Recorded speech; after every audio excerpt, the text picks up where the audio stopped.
Back in the early 2000s, the world was a very different place. Things were a lot less censored and more chaotic in many ways, bringing all the good and bad that comes with that. I mean, Rush Hour has a warning before it airs on television now. I never imagined something like that back in the day. We were all a lot more curious and green behind the ears when it came to technology. And don't forget, we were still a mostly physically connected world. Third spaces were aplenty, and much more than now, people were more open to being approached and interacting with strangers. All this was put to the test when the internet went public and mainstream from the late 90s through 2000s. If you're one of them, you can now glimpse the future with nothing more than a modem, a phone line, and a few dollars a month. Every business, no matter how large and no matter how small, will be on the internet in the year 2000. It's the primary way that people will look up information. It will replace the yellow pages as we know it today. You've probably heard me and others describe the early internet as the Wild West, and that's no exaggeration, though it is a very overused description for everything on YouTube now. See, back then there was no algorithm, no over-the-shoulder moderation, no content trigger warnings. In fact, most would be looking for you to get triggered. No guide, parents didn't know how it worked, so they couldn't keep things in check. And for the most part, there were no rules. This early digital world was a chaotic jungle full of viruses, bootlegs, which I've done a video on as well, strangers, nightmares, discovery, and honestly fun. But none of us were truly ready for it. I mean, look at how we handle the internet now and how it constantly interferes with our realities. Yet somehow, many of us thrived in this new ecosystem back then, but not without our own fair share of battle scars. Seriously, I know the previous generation had prawn tapes and magazines, but the content the internet would expose young kids to on a regular basis was no joke. It was edgy and would raise an even edgier generation. But it wasn't just the edge, we were naive and reckless and darn near completely unsupervised. It honestly feels like a social experiment in hindsight, especially as a youngin'. If you were a kid on the net back then, you felt it. In your hard drive, your conscience, your nightmares, your pants, and in your search history. AOL membership gives you more, and it's so easy to get started. You just plug it in. Easy to use email, buddy list, keywords. At America Online, your security and privacy are always protected. Let me take you back in time, 2 decades ago to be exact. A time when Ask Jeeves was the search engine of choice. Before Google came along to free our searches from being limited to like 1/5 of what was actually out there. A time when AOL CDs were in everyone's drawers due to them being carpet bombed into everyone's mailboxes to introduce us to the internet.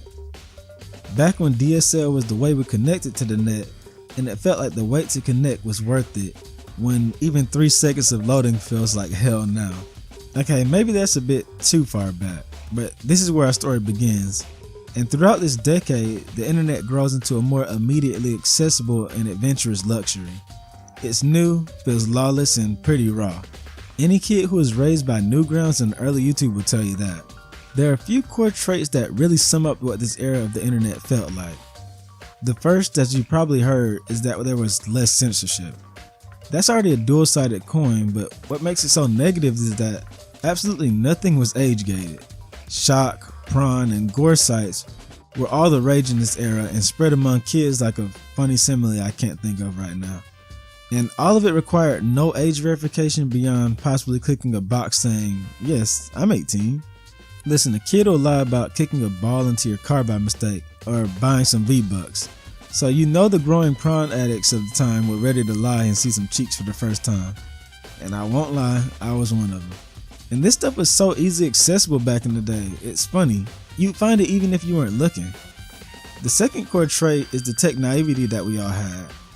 The internet was completely new ground, and no, that's not an intended pun. But no one knew exactly what was in store. A part of the early charm and fun of the 2000s net is that it felt like there was so much to discover with all the good and bad that comes with that. But this also made us more susceptible to viruses, hackers, and the various pop-ups that we never saw before. As the I Love You mess gets cleaned up, there's more cyber chaos spreading in the form of these titles. This is a great new game, very funny, even Mother's Day gifts. They're no gifts, they're computer bugs that can ruin certain programs in your files. RIP to all those destroyed computers out there thanks to some kid doing something that had no business doing. Speaking of that, the final core trait is the blurry identities. The tech naivety combined with a new way of meeting people made for an interesting and dangerous mix. Internet chat rooms were the new hotness. Suddenly you were meeting people who you'd never seen the face of. And as a hormonal teenager, this was huge. Listen, as a kid and a young middle school teen, I was always a nervous and quiet boy, but like Spider-Man puts on a mask and gets a false bravado, I would get a keyboard and mic and do the same. Like, I was swimming in internet girlfriends. And thankfully, we were a little farther along by then, and people were more open to showing their face to confirm with video chats. But, it was a lot to take in, and honestly, it probably wasn't very healthy at all. But of course, there's a less funny and glamorous and more dangerous side to all this that we'll get to later. But before that, let's take a closer look at the stuff that we get into back then, starting with the adult content that was so easy to get a hold of. Like I said, it didn't take a rocket scientist to find the more lewd side of the internet, and it still doesn't. The stories I could tell about my early exposure are sad as hell, but I'm okay now after a little therapy, so we can all laugh at them now. I remember as a young lad, I was a huge Naruto and Dragon Ball fan, so imagine my surprise when I'm searching them on Google and come across a different type of fan art that changes my perspective on the women of both of these series. I was hooked then and there, and the content available on Newgrounds that was hidden as dress-up games didn't help. And I know some of y'all were players of the Meet and F games and the Zone animation series, so, and if you know, you know. The big issue is how easy this stuff was to find and get totally lost in for a kid. Type 18 plus into Google back then, just click and you're in a new world that your young mind is not ready for, and your older mind will regret years later down the line. There is so much that I saw at too young an age to comprehend what I was getting into. These sites and experiences preyed on young minds to find them and add to their constant revenue streams. Hence the lower than dirt entry barriers, and judging by the profits now, I'd say that everyone did a good job. A model that the more adult side of TikTok and social media follow even today. Aside from that, the shock exposure sites were at their peak. For the first time, insanely grotesque content was available to general audiences at the click of a button. And the worst part is that this shocking content became part of viral trends to expose as many unassuming fools to it as possible. Rest in peace to those caught by Lemon Party, Meat Spins, and Two Girls One Cup. If you don't know, I talk about those in my Trauma Iceberg and 2000 Screamer videos.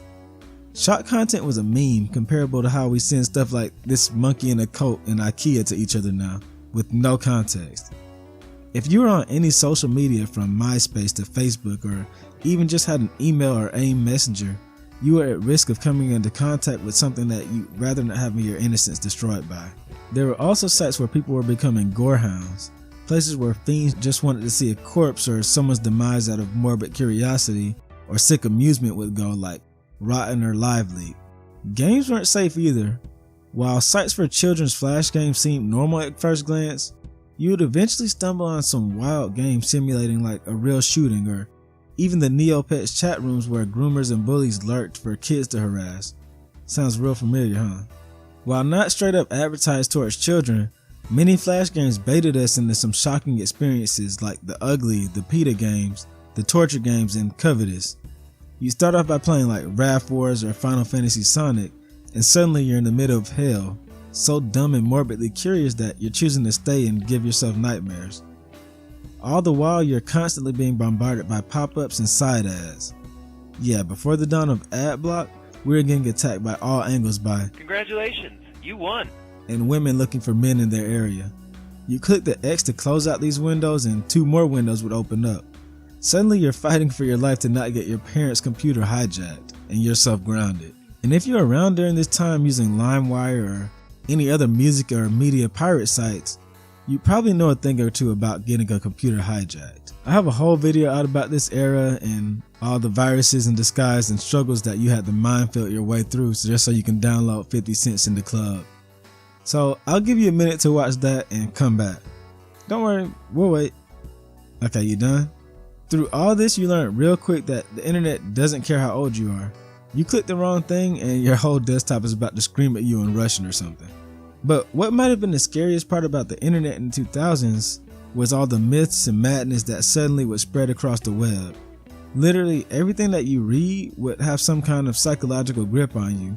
For example, I know a lot of you know the old myth about kidnappers that would hide under a lone woman's car while she's pumping gas so they could cut her ankle and abduct her.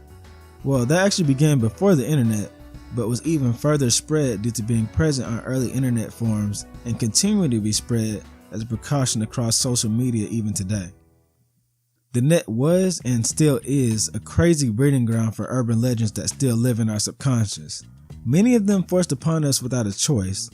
This was the plan of attack for chain emails, messages that encouraged the recipient to send or forward them to another person for good luck, to ward off a threat, or as a warning to them. While sometimes these came in the form of harmless pranks like some "send this if you love Jesus" message, other times it would be the scariest thing a kid would ever read. A few examples of the more harmful chain mails were screamers disguised as innocent games and messages, those ones about you being killed if you didn't forward it to X amount of people, hoaxes warning you about something that never actually happened, and ones containing links that could lead to you getting hacked. Bro, we were just getting hacked for anything, honestly. They didn't want us to live. And of course, there were creepypastas like the breakout star of the internet genre, Slenderman, which many kids quickly believed for some reason. What probably felt the most alien to us in the early net days were the forums and social media that made their presence known. These places are where early internet cultures were born and eventually led to where we are now. Many image boards and forums built themselves around being lawless, making them homes to super edgelords and a lot of shock content from straight up racism to the typical gore and prime. Honestly, that sounds a lot like modern day X. Wow, how that's so mainstream now when back then it was more of an underground thing. And yes, I do know that there were a lot of normal and just straight up nerdy image boards and forums. Shout out to Shoryuken. Also on the more innocent side of these net cultures, there were sites like MySpace, where all that mattered was finding the glitter code for your profile or the drama that your top 8 chart caused. However, what felt like the darkest side of this new world was the new chat rooms made available to everyone, like AIM Messenger. This AOL developed message service allowed complete strangers to chat instantly through text that would eventually blow up in popularity and become completely free for anyone to use. It allowed for group chats, friends lists, and file sharing between chatters, playing a huge role in what social media and online messaging is now. That includes all the bad that's part of the spear as well. There was catfishing before it was even called that, with adults constantly on there grooming kids and teens through fake profiles, famously seen many times on To Catch a Predator. Cyberbullying and public humiliation with people mass forwarding rumors, the normalizing of underage sexting, and let's not forget all of the vulnerabilities with people constantly getting caught by phishing links, IP grabbers, and other exploits that could F up your whole internet experience. Heck, some of y'all probably went around for the old YouTube days where not everyone was on the site just to watch content, upload videos, or comment. Back in the day, YouTube was a social media of its own, where people would customize their backgrounds of their channels like it was MySpace, and use them in their comment sections and YouTube's old Messenger to roleplay, chat, sext, and all that. It's insane how made up that sounds, but it's legit. I was there. And as you can probably tell by now, this was all fun and games until it wasn't anymore. Being a kid on the net in the 2000s was actually scary as AF. And yes, I said that, it's a habit.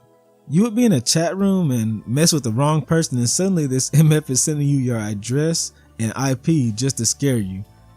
Like, there was always this fear being spread by real happenings, the news, and urban myths that you were always being tracked or watched, leading to things like people constantly taping covers over their computer cameras. That joke about having a personal FBI agent wasn't a joke to everyone back then. That junk felt real and it legit freaked a lot of us out.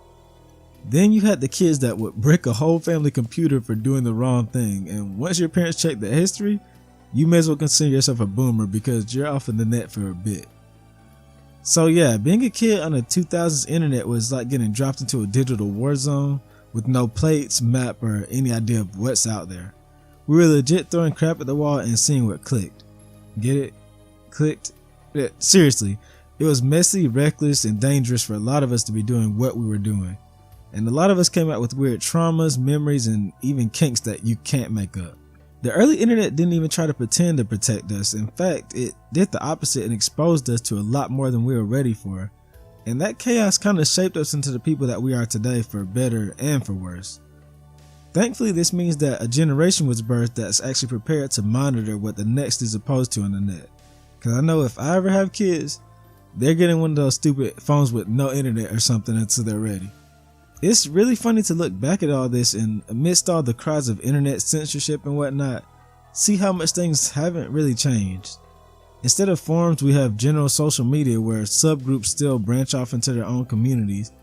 Instead of messengers, we have discords and Facebook messages and all that, where weirdos typically still lurk. And you can still just as easily find about anything you have no business looking up with a quick Google search. You are watching Rincon 97. Back in the early 2000s, the world of gaming was almost completely different. There were no day one patches, no digital stores for a bit, and no algorithm recommending what to get into next. Just CDs, cartridges, and hope. If your game didn't work, that usually was it. You either took it back to the store if you got it from somewhere like Blockbuster or EB Games, or else you just stared at the error screen in silence. Or if you were like me, you tried the old toothpaste trick and pray to whatever god you believe in that you could play your cheap used game. Is that you are going to want to let this sit on the disc and harden and fill in any scratches. And that was normal. See, gaming back then wasn't designed to be convenient.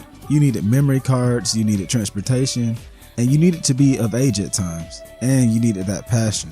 If your disc suddenly realized it didn't want to work anymore mid-boss fight, you just sat there in disbelief, staring at your reflection on the TV like a fool. And the community and culture, oh man, it was real, loud, and in your face. Many gamers didn't have online etiquette, and in many games, your lobby was full of kids that just learned they could curse. What's up, dude? What's up? What be going down in the hood, you know? Word be sniffing that crack? Let's not try. Wanna sniff some crack with me? Similar to what you've probably ran into during your last Marvel Rivals rank up match. When you logged in onto Halo or Call of Duty lobbies, you were stepping into verbal warfare. 50% of all insults known to mankind were probably invented there. Then there were LAN parties, arcades, midnight releases. Gaming wasn't just a hobby, it was a niche little culture. And for every fun memory, there was pain. Tangled controller wires that ended up tearing up your controller sooner or later, corrupted memory cards, used games that barely worked, and internet speeds that made playing games online feel like you were playing underwater. And yet we all kept coming back. Let me take you back to a time when being a gamer didn't make you cool, it made you a target. When games were brutal, online was wild, and the only updates you got were cheat codes that you found out about written in a GamePro magazine. Everybody should be completely psyched about this. It's the PlayStation 2 computer entertainment system at Walmart. PlayStation 2 has the realism that gamers are looking for. You want to be in the game. You want to be the game. It's got a CD player, DVD player, incredible graphics. You can play the old games on the system, but wait till you see the new ones. It's a whole mental body feel. Let's start at the earliest part of the 2000s, a time when the only way to play games with other people was by actually getting up and going out to stand next to that person, at least in most games. For a lot of us, the option to just boot up, log in, and play Street Fighter, Tekken, Smash Bros, and whatever else there was out there wasn't available until that Xbox 360 and PS3 era. This meant actually leaving the house and going to visit friends, an arcade, a gaming gathering, or even going to someone's house that you didn't like just to get a fix. And this also meant that you were susceptible to real emotions getting into the game.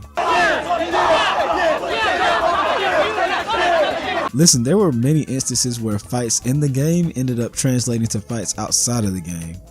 Ever heard of some of the arcade fighting game rules back in the day?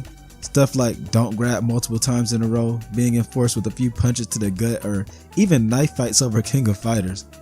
Heck, you can still find classic fighting game pop-offs online from real beefs. If this guy's talking tell him to money match for any amount of money, because he's not gonna bet me. And this stuff wasn't just limited to these competitive scenes, cause I promise you, it's happened in some of those normal homes. There's no muting or blocking like we have now online in person, so you were stuck looking at and hearing whoever was trash talking you at that LAN party.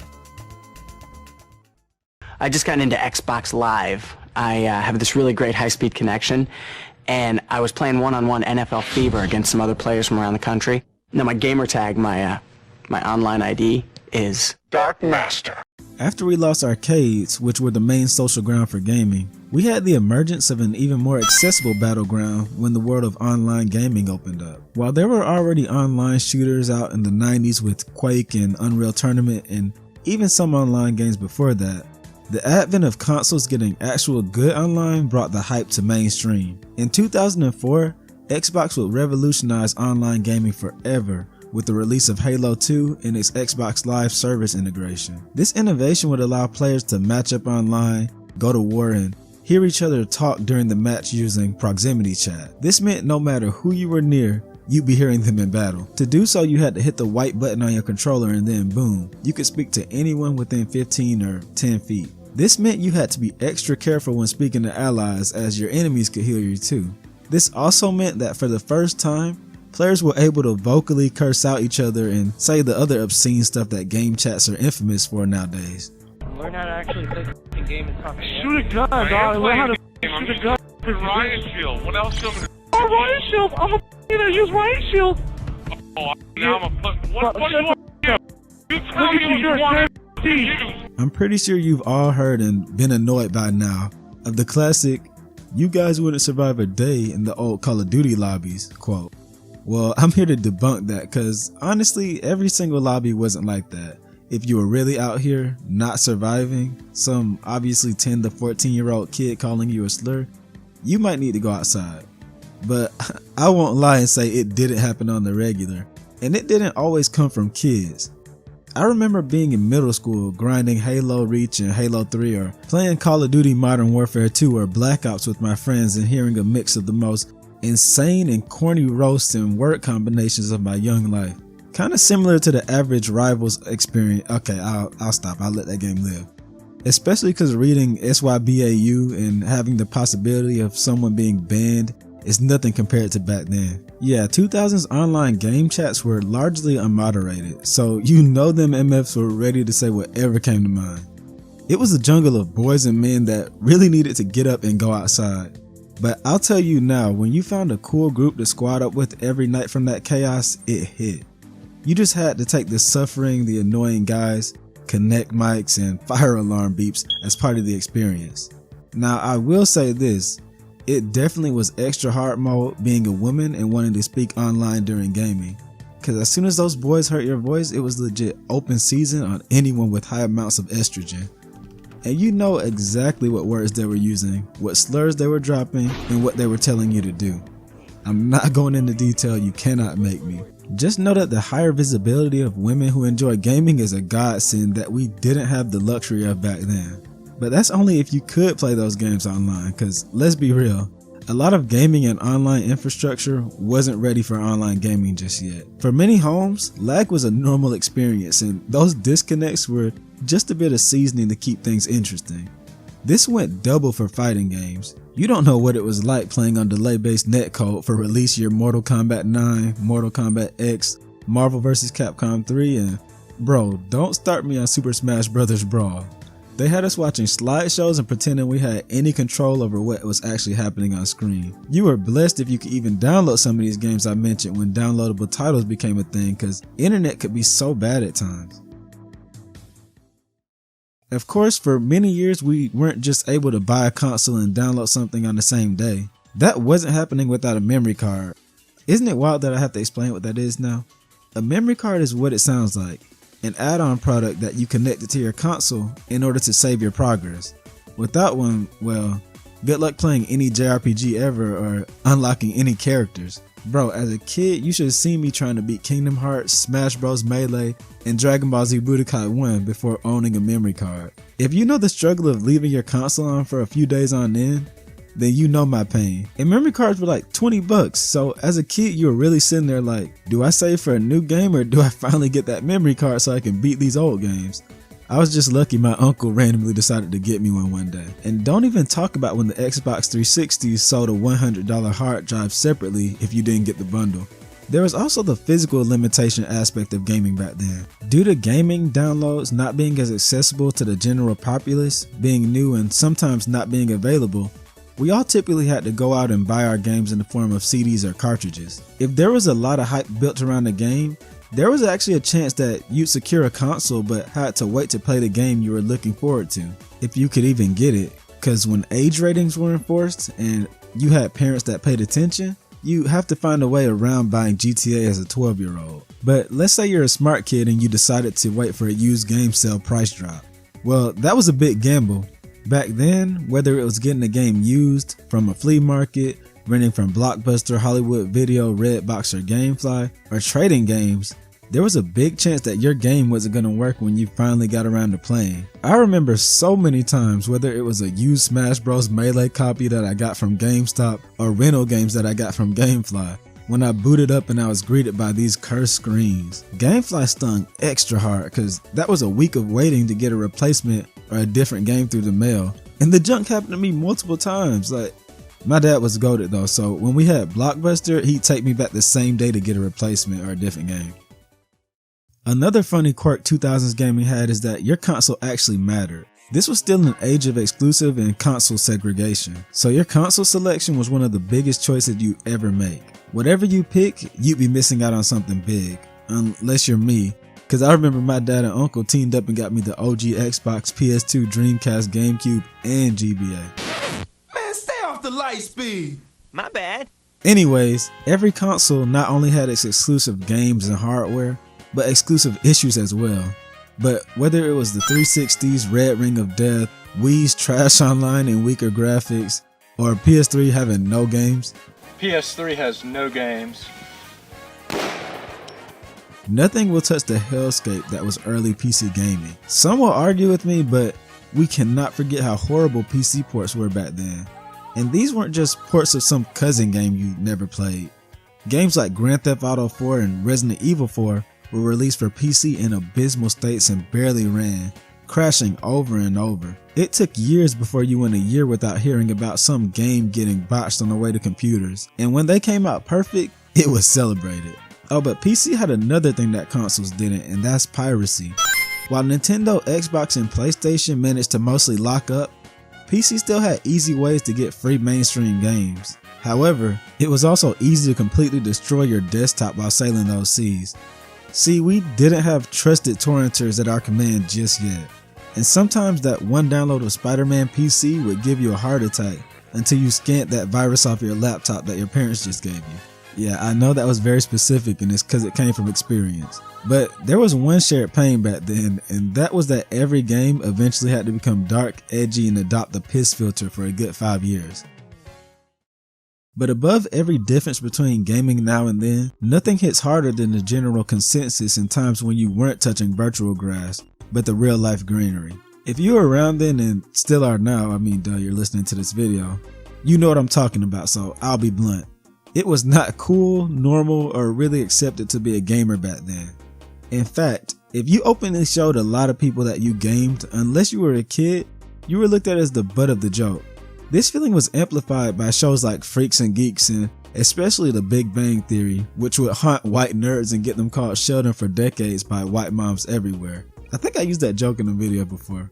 Gaming just wasn't mainstream, and despite coming so far, it wasn't celebrated like it is now. Adults said you were getting brain rot from playing games, and people your age said you needed to grow up. Unless you solely played Call of Duty or any war shooter like that, sometimes God of War and a few other exceptions like GTA, you were a freak until the world realized that it could commercialize nerd culture for stupid amounts of money. Those people who talk about getting bullied for playing games and watching anime weren't just saying it for internet clout. I saw what other people went through, and I can't pretend it didn't happen because it didn't happen to me. Now those same people that were bullies be running around and saying they've always been about it because it's big now. Okay, let me stop ranting. There were other problems for gamers back then, like not being able to go out and grab merch from your favorite title like you can now. I used to dream of owning Figma, Nendoroids, plush, and SH figure arts as a kid. Now I can just go to the store and open up Amazon and get one without even turning my brain on. The 2000s era was a time when gaming really felt like a secret club. I just had some, male bonding. It was fun, Why is this game worth waiting up all night? The game is worth waiting for because it's the entertainment system of the future. And it wasn't always the easiest to get into. Now anyone can hop online in seconds, download something, and instantly be part of a massive community, which is great. Gaming's more inclusive, more global, and more accessible than ever. But something did get lost along the way. The chaos, the realness, the human touch. Back then, gaming had more heart no matter where you looked. We had connection problems, sure, but we also had a little more connection. You see what I did there? Oh, brother, this guy stinks! It feels like we've traded away a lot of that heart for convenience. Crossplay, cloud saves, instant access. But we also got microtransactions, early access scams, and billion-dollar publishers trying to sell us stuff that no one even asked for. But despite all that, it doesn't feel like the spirit is completely gone. In fact, I feel like if you look in the right places and with the right people, the spirit is there more than ever. And yes, that includes the chaos and foolishness that happens in rivals matches. You're watching Winker 97. Back in the 2000s, before YouTube, before TikTok, before phones had full-on Netflix apps, staying up too late meant flipping through TV channels, searching for something. You had your video games, DVDs, pirated downloads if you knew the right places, or good old cable TV. And when the lazy brain dead hours hit, like 2 or 3 in the morning, cable was the #1 choice for many. So let's put us in the shoes of a typical late night cable watcher. Picture this. You're lying there half awake, Nick at Night is playing the Beverly Hillbillies, Adult Swim already aired that Family Guy rerun, Disney Channel is running the "We Know You're Not Watching This" block with Dave the Barbarian or Brandy and Mr. Whiskers, so you start flipping channels hoping to get entertained or at least distracted before you fall asleep. And boom, you see something like this. Warning! This video contains explicit material not suitable for children. The effective, reliable way to natural male enhancement. All new Man Show Manovations take on practical jokes. The International Sexy Ladies Show. Remember, no pain, no gain. Hey, orange scarf, let me look you over. What? On a scale of 1 to 10, you're a 7. Yeah, thanks. I got a thing for Asian broads. For kids and teens back then, stumbling across something a little off was extremely common. And when I say off, I mean something that you definitely weren't supposed to be watching. And yet, it was all out in the open. Much of this content wasn't technically adult only, but it tiptoed the line so hard that it left a mark on your childhood. And please forgive me, but I'll have to censor or imply a lot of what I'm talking about here for YouTube's sake. But if you were there, you already know. This stuff is a lot. See, in the 2000s, TV was everything. It had the same addictive pull that social media does now. And similarly, it felt like there were barely any filters. It felt lawless from a kid or teen's point of view. If you thought the motto "sex sells" was relevant now, go back in time and you'll be blown away by entire programming blocks following it to a T.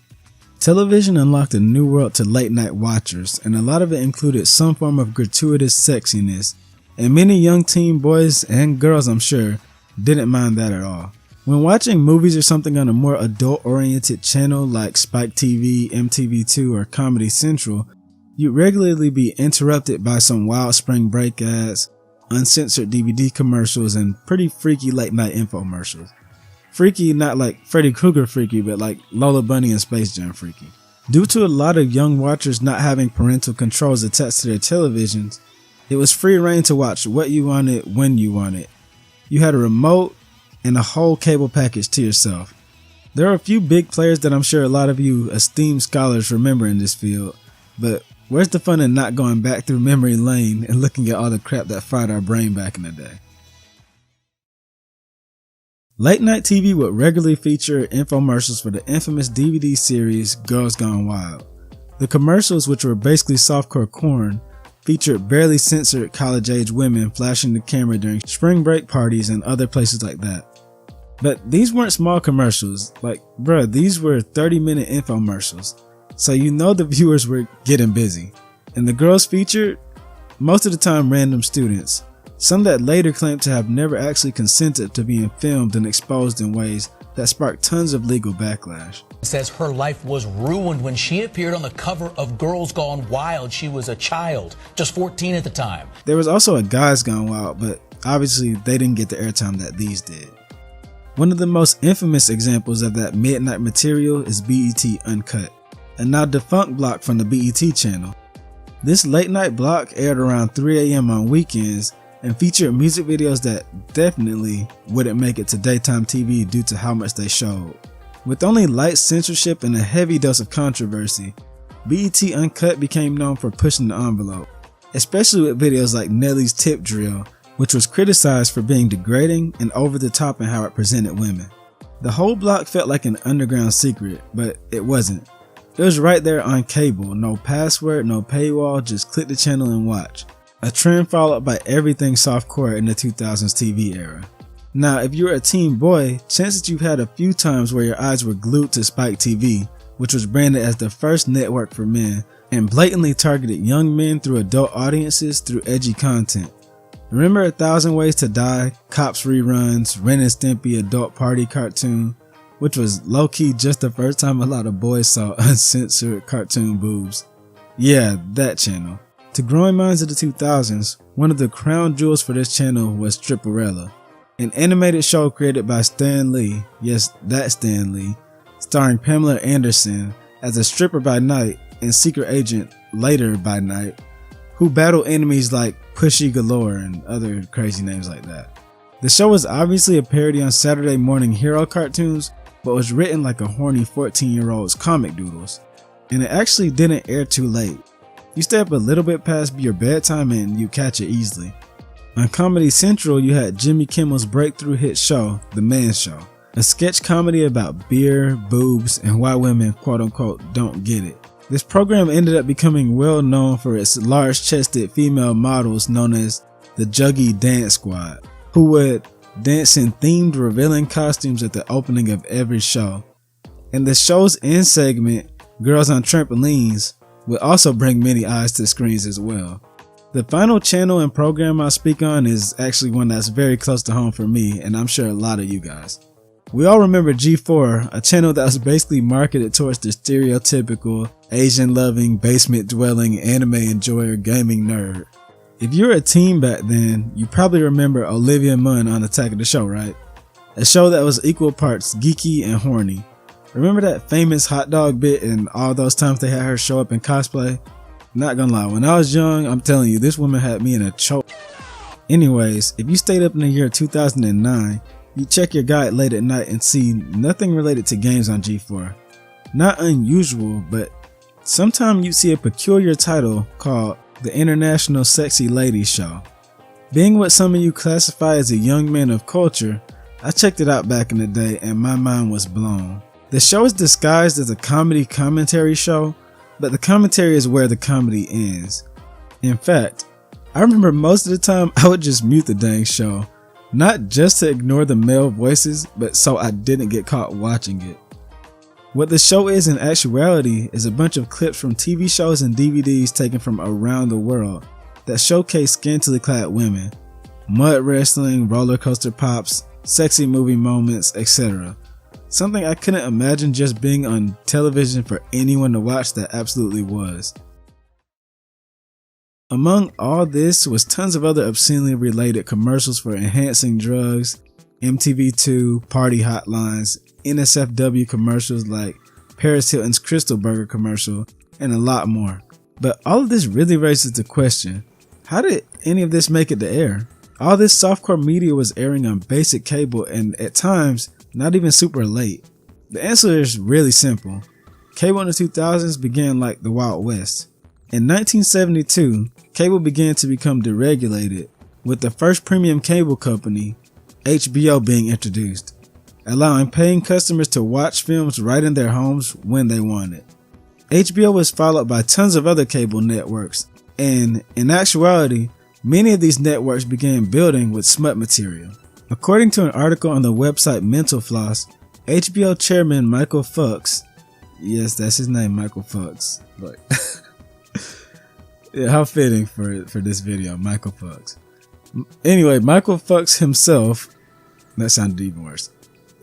So Michael Fuchs told a new employee that, quote unquote, Randy guys are a major part of our demographic. Soon a new formula was introduced to the premium cable media world by the Playboy channel. That formula was, quote unquote, spicy but not obscene. Thus, the future of cable saw other channels trying to follow this, both to success and failure, as in the case of BET Uncut and the Girls Gone ads, which took things too far. Networks knew exactly what they were doing by placing these things on air late at night, high-key targeting night owl dads, curious teenagers, and anyone else flipping channels with nothing better to do.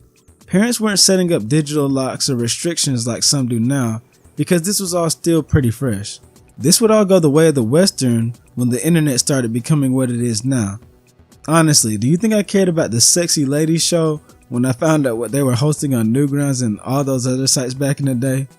YouTube, computers, and especially smartphones and iPods made all of this obsolete instantly because it was there at all times. What made it even harder for these programs to thrive was that others started noticing.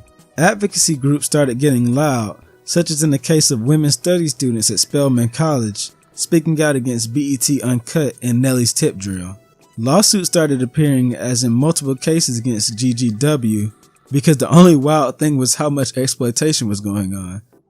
Censorship also became a bit stricter, with the world's eyes being closer on parental controls and heavier enforced rating systems. All of this led to many networks cutting back. However, all of this stuff never truly went away, as it left a mark on the media world for, well, mostly the worst. YouTube shock humor, Twitch and TikTok thirst traps, all that line-pushing dopamine-driven media was passed down, digitized, and decentralized. And it's all even worse because the internet has no curfew. The 2000s were truly a lawless time for the media, and even the wild stuff like this is remembered by many because there was an innocence or loss thereof to it. I didn't know what I was getting into when I got a cable box in my room. I just wanted to watch cartoons and got handed an unfiltered crash course in sex, shock, and marketing. Now a new generation is getting the same thing tenfold, but in their pockets instead of on channel 1413. But let's not end this video on a downer, and instead laugh at how hilarious it is that this stuff was just chilling on TV out in the open. You're watching Winker 97. Let me paint a picture for you. It's Friday night, you and your friends or family have nothing to do. Yo, what's up? Nothing, B. Just watching the game, having a bud. What's up with you? Watching the game, having a bud. True. And the weekend's just getting started. So someone orders a pizza, and before it gets delivered or on the way to pick it up, you end up deciding to watch a movie together. And you know what that means. It's time to stop by Blockbuster, Hollywood Video, or whatever rental store is your place of choice. This literally was the best feeling in the world back when it was a thing, namely during its big time in the 90s and 2000s. Back before we could just effortlessly scroll through thousands of shows and movies we now have on streaming services, all while still finding nothing to watch, mind you. Watching movies and shows from the comfort of your home meant either catching them live, recording them on DVR or tape, or simply getting up, going outside, and heading to the store to either purchase or rent something. And these trips weren't just for fun. These were whole missions that can end up taking an hour or so. If you were there, you know exactly what I'm talking about, and if not, or you just don't remember, we'll get to it. Video rental stores were cozy, fun, and honestly brutal when you think about it, both as a customer and employee. But despite the trouble, stress, and fees, they still stand out as some of the best experiences of the consumerism world. And today we're going to look back at why. So get that overpriced popcorn ready and let's jump right into it. Oh, and if you like cultural lookbacks like this, then feel free to like and subscribe because that's what we do here. Plus, we've got a new goal for 20K for 2026. Anyways, let's get back to it. The feeling of stepping into one of these video stores is absolutely unmatched even to this very day. Like I said, this wasn't just an average car ride trip to Walmart or Target or anywhere like that. Visiting your video store of choice was an entire event in itself. And depending on you and your family, that event might have happened multiple times a week. I swear, me and my dad would hop on his motorbike and go to Blockbuster almost every day when he got a membership. I remember he'd come home with 2 movies and I'd have 2 games, and the next night after he got off work, we might be right back up there swapping for 2 more. So you know I was well acquainted with that store. And that brings me to the smells, sights, and sounds. Everyone knows all Blockbusters had that smell that no one can forget. There was this hint of popcorn and snacks with a bit of plastic from the slipcases and a little dust to complement it all. Then you had the sound of those fluorescent lights buzzing and the clack of cases being dropped into the return chute. Partnered with the eargasm that was employees popping open cases every 10 seconds for a new customer. Oh, and don't forget the trailer kiosk that was on infinite repeat. Especially as a kid, being in that store felt like a grand adventure full of new experiences. Spending too much time in the game section just to end up renting out something that I already did a week ago was my forte thanks to my love of fighting games. But the big thing that always stood out was how much adult stuff you might get your eyes opened up to being young in there. You had your standard rated M games like GTA, Assassin's Creed, and shooters, but sometimes you'd run into something that would just stick in your head. Like this Playboy game I ran into and wondered, what could be going on in that game? And that goes double when you go into the movie section. There were so many adult movie cases that either awakened the man in me or made me realize that I'm still a little kid, cause I swear this Ginger Dead Man cover, that thing would freak me out every time I was walking with my dad while I was looking for his rentals. And for those that had mom and pop rental stores, there was always the little room hidden behind the beaded wall with the real adult stuff that kids would try to sneak behind. This was all a part of the fun though, well, not that last part. But there was this true art to all the cases and synopses that dressed these DVD covers. These films had a few seconds to capture your attention and get you to walk out the door at them. So they had to say 1,000 words or just straight up trick you. Remember all those bootlegs that would try to fool everyone like Transmorphers? With no algorithm, you had to get well acquainted with them, cause with hours of physical browsing time and such a huge selection, you were bound to see them once a visit. That was always the highlight of every trip, especially when you weren't alone. Many times you'd be looking at games and movies without having read reviews, seeing trailers, or skimming a wiki. It was you, those cases, maybe an employee recommendation, and your conversation with whoever was there with you, which typically in my case was my little sister or brother. And sometimes those negotiation sessions got real, especially when you just knew that other person's pick was going to end up sucking and you were going to end up wasting a trip and a night playing or watching some BS. And when you finally made your pick and were heading out the store, they always hit you with that impulsive buy section. The chaotic gauntlet of non-movie merchandise and snacks. The $5 bags of stale candy, the oversized boxes of gum, the desperate plea to parents to buy some promotional poster and overpriced popcorn. Oh boy. Heck no, my dad never got me any of this and I learned fast not to ask.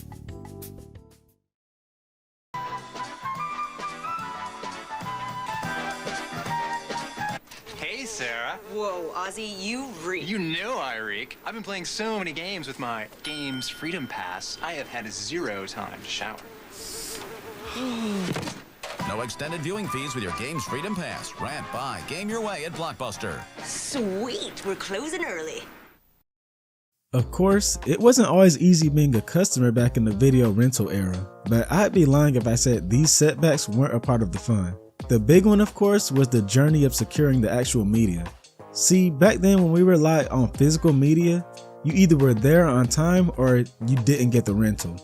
I've heard so many stories and heck, been in actual circumstances where a new movie or game was dropping, so it was a race between you and dozens of people that you never met to get whatever you were looking forward to. I remember rushing my dad to Blockbuster the night that Super Smash Bros. Brawl hit shelves so I could rent it ASAP. And getting the last copy there, man, it hit different. I mean, the rush that I got was insane. This was darn near a crisis with people calling multiple stores to get a chance at securing whatever it was they were looking for. And then they would start renting them day one, the day after it came out. And that's what happened here. I phoned them and I said, look, do you guys have them for rent? Yes, we do. And I went down there. I tell you something, I was down there faster than you can blink. And while it's funny to laugh at now, walking into the store only to see nothing there for you or to hear, we don't have it, at the front desk was soul crushing.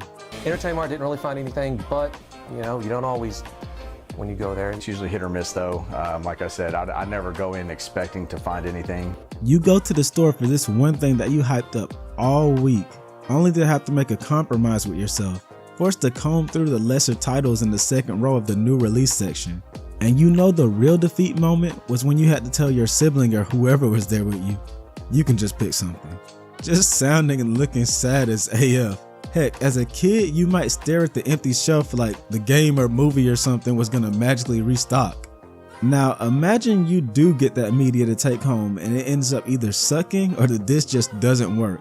This was a regular video store occurrence and one that I wouldn't even wish on my worst enemy. Actually, I might. Listen, I remember on the last legs of the 2000s physical media era, I was renting Super Smash Bros. Melee and I had to rent it 3 times in a row because every copy I got would either skip, freeze, or basically just show me the middle finger. I remember the last one I rented worked well enough after I used the toothpaste trick on it and I just said screw it, I'm keeping it. And trust me, that's far from the only time that it's happened to me. But you know, we can't talk about this era without talking about late fees. Unless you had an unlimited rental pass, renting meant that you were on a time limit, and late fees were charged if you went over that limit. Those fees depended on the location and price of the rental. Initially, Blockbuster charged a full rental fee for every day that a new release was late. Later, they'd convert late fees into extended rentals, meaning if a movie was late, it would automatically re-rent to you in the system for an additional rental period, charging another rental fee and extra nights to return it. It was simple, but for those late fees, it felt like anything but. Heck, even if a family member, which was automatically tacked onto family accounts, could get you in trouble, as you couldn't rent till you paid their fees either. Oh, and remember when Blockbuster advertised no more late fees? No more late fees, no more late fees, no more late fees, no more late fees, no more late fees. Hilariously, that wasn't ever the case. Customers were actually just charged full price for their rental after 8 days unless they returned their media and paid a fee for taking over 8 days. Guess who got sued by 47 states for false advertisements shortly after this initiative? All in all, if you were caught in them in any way, late fees were the worst, and if you shopped at an establishment where they actually called you, there was nothing worse than forgetting to return some embarrassing movie. Just calling to remind you that you haven't returned one of our rentals. Let's see here. It's titled Big German Jugs Collection number 23. Be sure to return it soon. Have a nice day.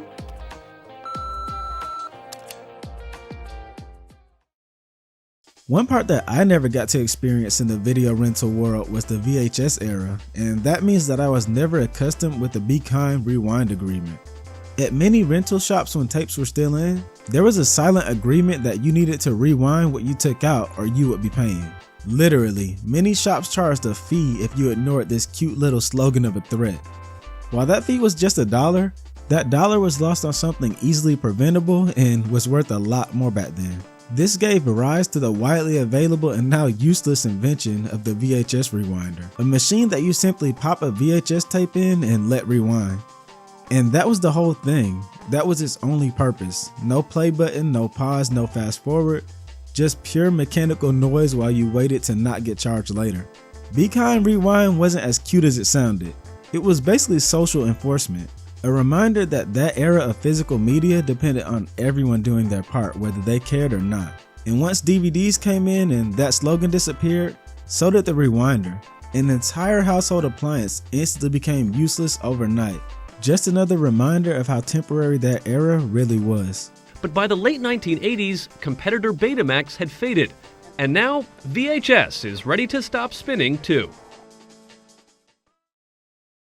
But the real hell of the video store era was truly exposed to those that work for them.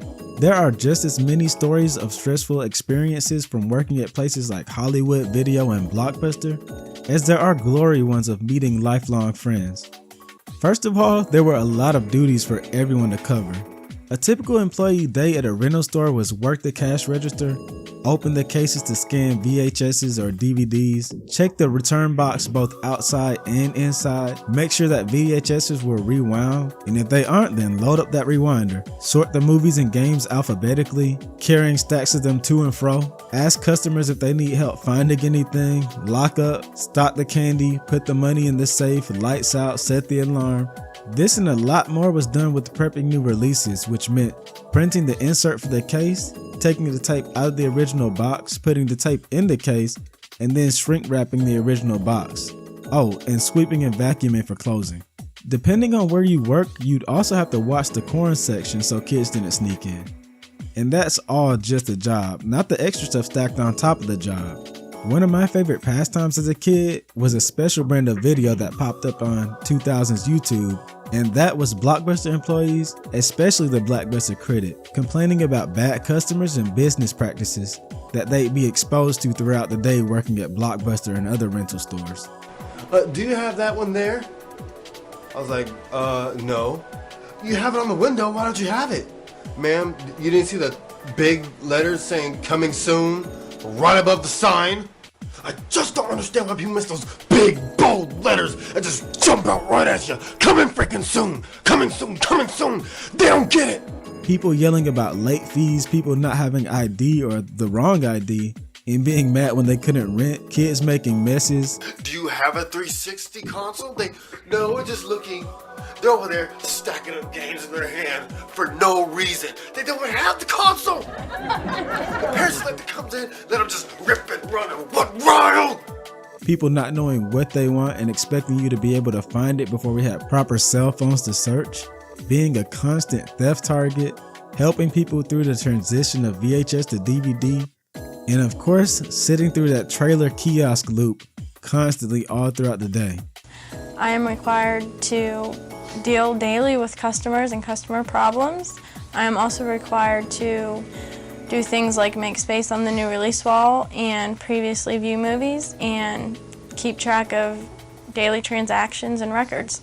You don't run into many problems. What you do run into is a lot of customers saying that, they brought things back when they didn't really bring things back, or they returned things empty and they claimed that the disc was in them. In video stores, it was like employees were supposed to be cashiers, tech support, movie databases, punching bags, and babysitters. And sometimes they were babysitting whole adults, because the amount of "I brought it back" and "it was scratched like that when I got it" stories I've heard is astounding. Video store workers were in constant psychological warfare and straight up took all that abuse from their superiors and customers for the love of the game. You gotta respect them for that. Had a long summer day? Make up for it with a Blockbuster night. Enjoy your summer nights with one of these big hits now available on DVD at Blockbuster. Find them all on DVD at Blockbuster, bringing entertainment home all summer long. Despite all that trouble and stress, man, I miss video stores, and I know a lot of you do too. That ritual of going out, looking through all that physical media, deciding on a rental, and meeting and talking to new people can't be replicated these days. It was never just about the movies, but the atmosphere, the connections, and the hunt. Meanwhile, things like Netflix feel so brainless and empty, which is why so many hate all this talk about theaters maybe one day being completely eclipsed by streaming culture. Remember 2020 when theaters just weren't happening? Bro, that was straight up not fun. I love staying home and watching movies with my family as much as the next guy, but there's a reason we like to go out and grab special snacks before we watch one of our event films at home. There's a real event feeling that comes from having to leave the house before watching something together, and video stores really brought that to the forefront. We lost a core communal space, and we all know we need more of those. This was a place other than Reddit and conventions where people could just talk about movies with some random stranger face to face. And it's dearly missed when it comes to these new conversations of it being so hard to find friends or even just people with common interests in everyday life. That's part of the reason why people still romanticize Blockbuster and video rental stores in general. Not because they were perfect, because they weren't. They were inconvenient, limited, and sometimes straight up frustrating. But all of that friction gave the experience weight. You had to commit, you had to leave the house, you had to negotiate, wait, and sometimes settle. And when you finally sat down and hit play, it really meant something. Like I said, it wouldn't be as fun without all the drawbacks as we're finding now in the streaming era. The hunt, the anticipation, the shared excitement, the stirred space time with friends and family. That's what made movie night really feel special back then. And even now with everything available instantly, it's hard not to miss a time when entertainment was asking a little more from us and gave a lot more back in return. You're watching Winkron 97. If you were around during the 2000s, then you probably remember these DVD storage cases. whether they were yours, your parents, or your barber's. There's an 80% chance you're familiar with them, and just about how many movies, games, or music CDs you see rotating in and out of them. And if you do remember them, then there's an even higher percentage chance that you remember the CDs that came out of them not looking like this or this, but this. I call it bold and bright. A plain shiny disc with a title written crudely on it with Sharpie or whatever else marker was around at the time. Before Netflix, Spotify, Steam, Xbox Live, etc., we had what I call the golden age of piracy. You may argue, but we can pirate so many things much more easily now. Isn't this the golden age? This is the platinum age, because the burnt CD disc boom was a beast of an era that changed the way people looked at bootleg media, and it was the first time it became widely available. We had to work for piracy, and by we, I mean my dad, because I was just a kid that didn't think twice about the games I was throwing into my Dreamcast. But aside from the discs, this era was when media piracy began to resemble the form it has now. First, we have to paint a picture of the internet and media landscape back then, going back to the late 90s. In 1995, the internet was still very young and very slow. Computers still used dial-up, which was using a telephone line and modem to connect after all. The net just recently became a public tool. Despite this, like in the case of much new tech, it wasn't widely accepted or used despite being so groundbreaking, but that was far from the only tech innovation that was ready to contribute to the continued rise of the pirate's life. In the 80s, music would move from the cassette format to CDs, and movies would join in this movement in the 90s with the development of video CDs. This is the album of the future, and it's fast becoming a hit. It's called a CD. That's short for compact disc. The music on one of these is recorded by computer. When you play it back through a sound system, it's better than any recording. By the late 90s, all of our media would begin to fully ditch the tapes and go disc mode. This meant not only going out and buying replacements for all of your favorite albums and movies, but also that the media pirates would need to begin finding a way to adapt to a rapidly changing landscape. Of course, piracy didn't begin with the internet or the CD format. In the tape era, there were many ways to capture media you didn't own for personal consumption, to sell, or simply share. Pirates would tape record films in theaters or at homes, duplicate rented VHS tapes, record vinyls to blank cassette tapes, or record cassette tapes to another blank tape. While these methods proved successful enough, quite frankly, the quality tended to be straight garbage. But that was about to change with the advent of a new medium to house our media. Medium to house our media, medium to house our media, medium to house our media. Okay, it's actually not that hard. Here at Walmart, I'm bringing it to you like this. Everything you're looking for is here in the home entertainment department. Looks like a CD, smells like a CD, but guess what? It's a DVD. The latest, the newest, the coolest. Every kind of movie for every kind of person. Gamers, I hear you out there. As I said earlier, the CD format was adopted by the media scene in the 90s and would eventually obliterate the tapes in the 2000s, where DVDs and DVD players would begin to outsell their VHS counterparts. So imagine being that guy still trying to sell bootleg movies on tapes. Yeah, that's not happening. Let it go, brother, cause you're going CD shopping and you better get ready to spend some money, cause media piracy wasn't cheap in the beginning of the CD era. In the late 80s, CDR, or compact disc recording technology, would see the light of day. Commonly known for its usage in CD burning, CDR allowed for anyone to write their own data to blank CDs. This new component was the piece of the puzzle that every bootlegger would have to adopt if they wanted to keep their piracy screams afloat going into the next decade. But it wouldn't be widely available to consumers until the mid-90s, and even then you wouldn't be getting your hands on an actual CD burner unless you could pay the price of admission. In 1995, CD burners would finally see a wide release but were priced at $1,000, with it being news that one would release at $995. I've seen forum posts from people claiming that they've gotten their hands on one at $500 in the year 2000, signifying that this was simply an early adopter's fee. But still, $500? Do you know how much these prices are when adjusted for today? $1,000 in 1995 is around $2,100, and $500 in 2000 is around $1,000 today. Even if my numbers are off, first of all, I blame this site. But still, that's a lot regardless. Like I said, CD piracy was definitely pay to play, but for that pay we got a lot better quality on our bootlegs, as CD burning did not degrade the condition of stored media. So if you had a burner, you were able to pump out product and make some good money selling CDs on the side of the street, in the mall, at your kiosk, or at the barbershop. I knew people who had stacks, and if you didn't have a CD burner, there were, I'm not even kidding, hair salons downtown, record shops downtown. Oh, man, that shit I got it from the barber shop. He had a 3 for 10 special. Oh, shit. Be quiet and watch the movie, bro. Excuse me. Ow! What the fuck? You get your feet out the aisle then. Don't worry about what we got going on. Get your feet out the aisle then. Excuse me.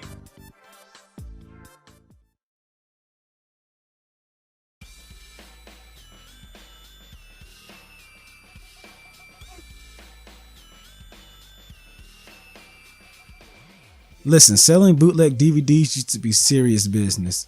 These dudes would sneak around like they were selling drugs, and it wasn't just an American thing. This post by Donnell Walter showed that in London, dudes would be watching out for police while trying to discreetly get your attention to sell you Dragon Ball Evolution or the Shaggy Dog, and run when the police looked their way. But they only played it serious because in the late 90s and early 2000s, it was serious. We joke now, but those piracy commercials were dead serious for those that could actually get caught selling this stuff. Did you know that in 2012, a Mississippi man got 18 years in jail after being caught selling bootleg DVDs and CDs to an undercover cop? They searched his home and found 10,000 counterfeit discs and the computer equipment he used to do it. Things got serious. And I said serious that many times because they were serious. And speaking of computers, the advent of the home desktop and CD combination, along with laptops with built-in disk drives, would eventually make CD burning a thing for the masses. We were entering a time where you needed a computer, and that means you just have a CD burner chilling at your home at all times. I remember when my dad and uncle found out about this, and suddenly I saw bootleg CDs all over the place, including, like I said, my Dreamcast. My Sonic Adventure 1 disc looked like this, but Adventure 2 was looking like this. I didn't get it, but I didn't care.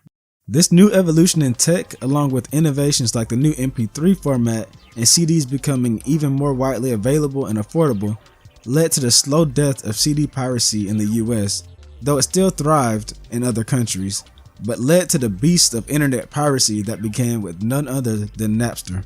For all you youngins and YNs, Napster is basically the 2000s era Spotify. Or it would be compared to that if we were talking about the new age version, formerly known as Rhapsody. No, the original Napster hit the scene in 1999 and was a peer-to-peer file sharing application based around users uploading, downloading, and sharing mostly digital audio. Of course, that meant Napster was straight up pirate territory.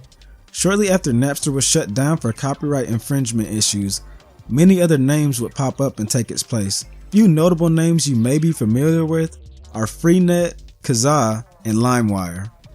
Each of these sites had the same basis as Napster, but each also allowed for downloads of pirated films, TV shows, and games. This of course opened the door for hundreds of people to unknowingly download viruses and malware, but maybe that season of The Simpsons was worth it. However, the most influential face in the early internet piracy game easily came in the form of BitTorrent and torrents in general. In 2001, a University of Buffalo student named Bram Cohen would find himself tired of the long peer-to-peer download times. The solution? A client that would download files from multiple servers called seeders. This allowed for the piecing together of files from multiple different sources, even if the file wasn't completely finished downloading on the other's machines. It was easy, cheap, and could be done with just about any type of file.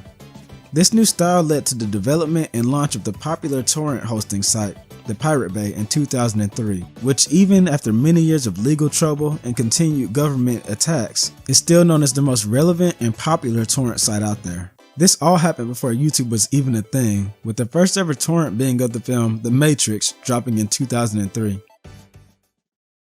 But speaking of YouTube, we can't leave that out of the piracy conversation. When the platform dropped in 2005, it was a lot different than now. In fact, it was just about lawless. Listen, I used to watch full television series, movies, and of course anime via YouTube. In fact, Many of us, including you watching, probably discovered what anime was because we could watch shows other than the mainstream ones on YouTube. You 100% found things like Haruhi Suzumiya and Lucky Star and other series such as those because of YouTube piracy. Heck, that's how I found out that there was a sequel to Naruto already out in Japan when I was just finishing watching the tuning exams. Like, what do you mean Naruto is a teenager and he's wearing black now? Piracy was legit just a way of life back then and allowed for the media to be more readily available. You know how nowadays we're always Googling, where can I watch so and so, or back then when you were trying to watch a series but maybe the DVD was out of stock or something. Some of you probably weren't even around for that. Or of course, my Naruto example, where there was a piece of media out there I was interested in, but there was no way to watch it except through piracy. But then the internet and the world around it began to become more regulated and culture shifted. Those anti-piracy PSAs were a sign for real. When the late 2000s and 2010s hit, the world began to move towards media streaming, and thus, media needed to become more regulated in order for big companies to make money. Things like Google's purchase of YouTube led to it becoming an over-regulated, anti-copyright nightmare for creators, along with keeping the pirated content at a minimum. Consumer want of convenience over anything plays a hand in this as well. I don't have all these specifics, but I remember there being a Scott Stash video I was watching where he was talking about how he could emulate or something, but it was just easier and way more convenient to just buy the game on the online marketplace of one of his consoles and play it from there. That's where a lot of the consensus has gone as of late due to the instant gratification models companies have given us now. Just look at how the Netflix big heads talk about movie theaters. I'm not saying there's anything wrong with this, but you know, we used to be different. I'm just saying we used to be a society. Anyways, piracy is in a place now that we'd never imagined back then. You can get just about anything you want from torrent sites and even elsewhere. There were times in high school we'd watch films in class from one of those bootleg movie sites, like 123 Movie and all that stuff. So you know that it's mainstream now. Like, does anyone remember the era of every old person and parent getting one of those Fire Sticks to watch pirated movies and shows on their TVs? From burnt CDs to BitTorrent and anime on YouTube, piracy went from crime to straight up culture, and for a lot of us, it was the only way to enjoy what we loved, and still is. I'm looking at the manga and anime industry right now. You're watching WinCon 97. I've said it before, toys didn't get cool until the 80s, and in the 2000s, they'd get even cooler. Through a mix of imagination, crazy marketing, new tech, and sometimes straight up child endangerment that felt completely normal at the time, that era would drop some of the most memorable kids' toys of all time.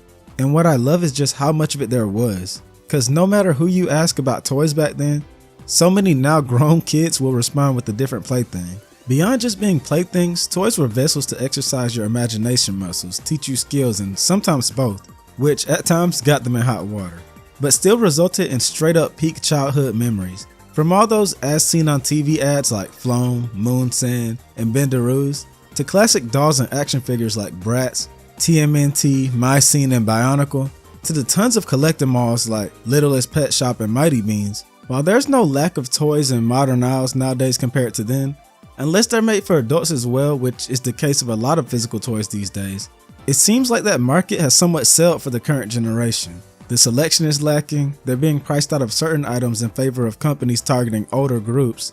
The products seem way more predatory, and some are even dumber than the stuff that we had. And don't get me started on how they get these products advertised towards them. Modern toys can be chalked up to smartphones, tablets, computers, and whatever they do on those. Today I wanted to take you back to an era when digital and physical toys could coexist on shelves without one completely overtaking the other. Go down memory lane with a lot of what made the period so great, and look at just what the heck happened to bring us to where we are now. Oh, and if you like cultural lookbacks like this, then feel free to like and subscribe, because that's what we do here.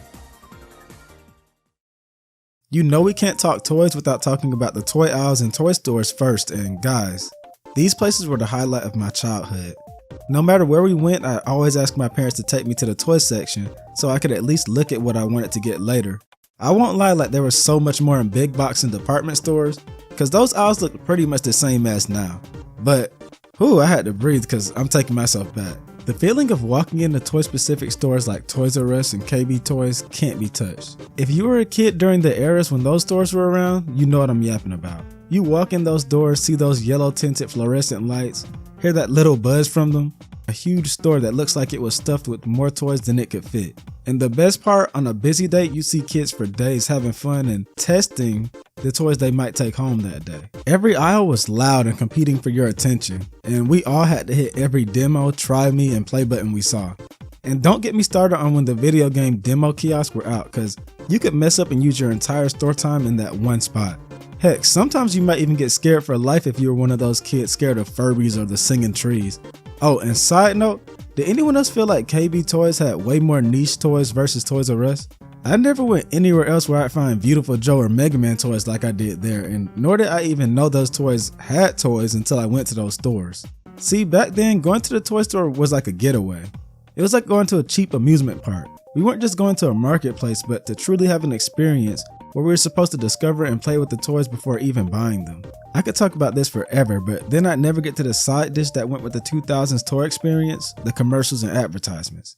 Toy commercials were a cornerstone of growing up in the 2000s. The 80s put regulations on using cartoons as toy commercials, but these companies still found ways to fool and brainwash a lot of us into buying something that actually was awesome or completely useless. And just about everything had to come equipped with a catchy song to go with it.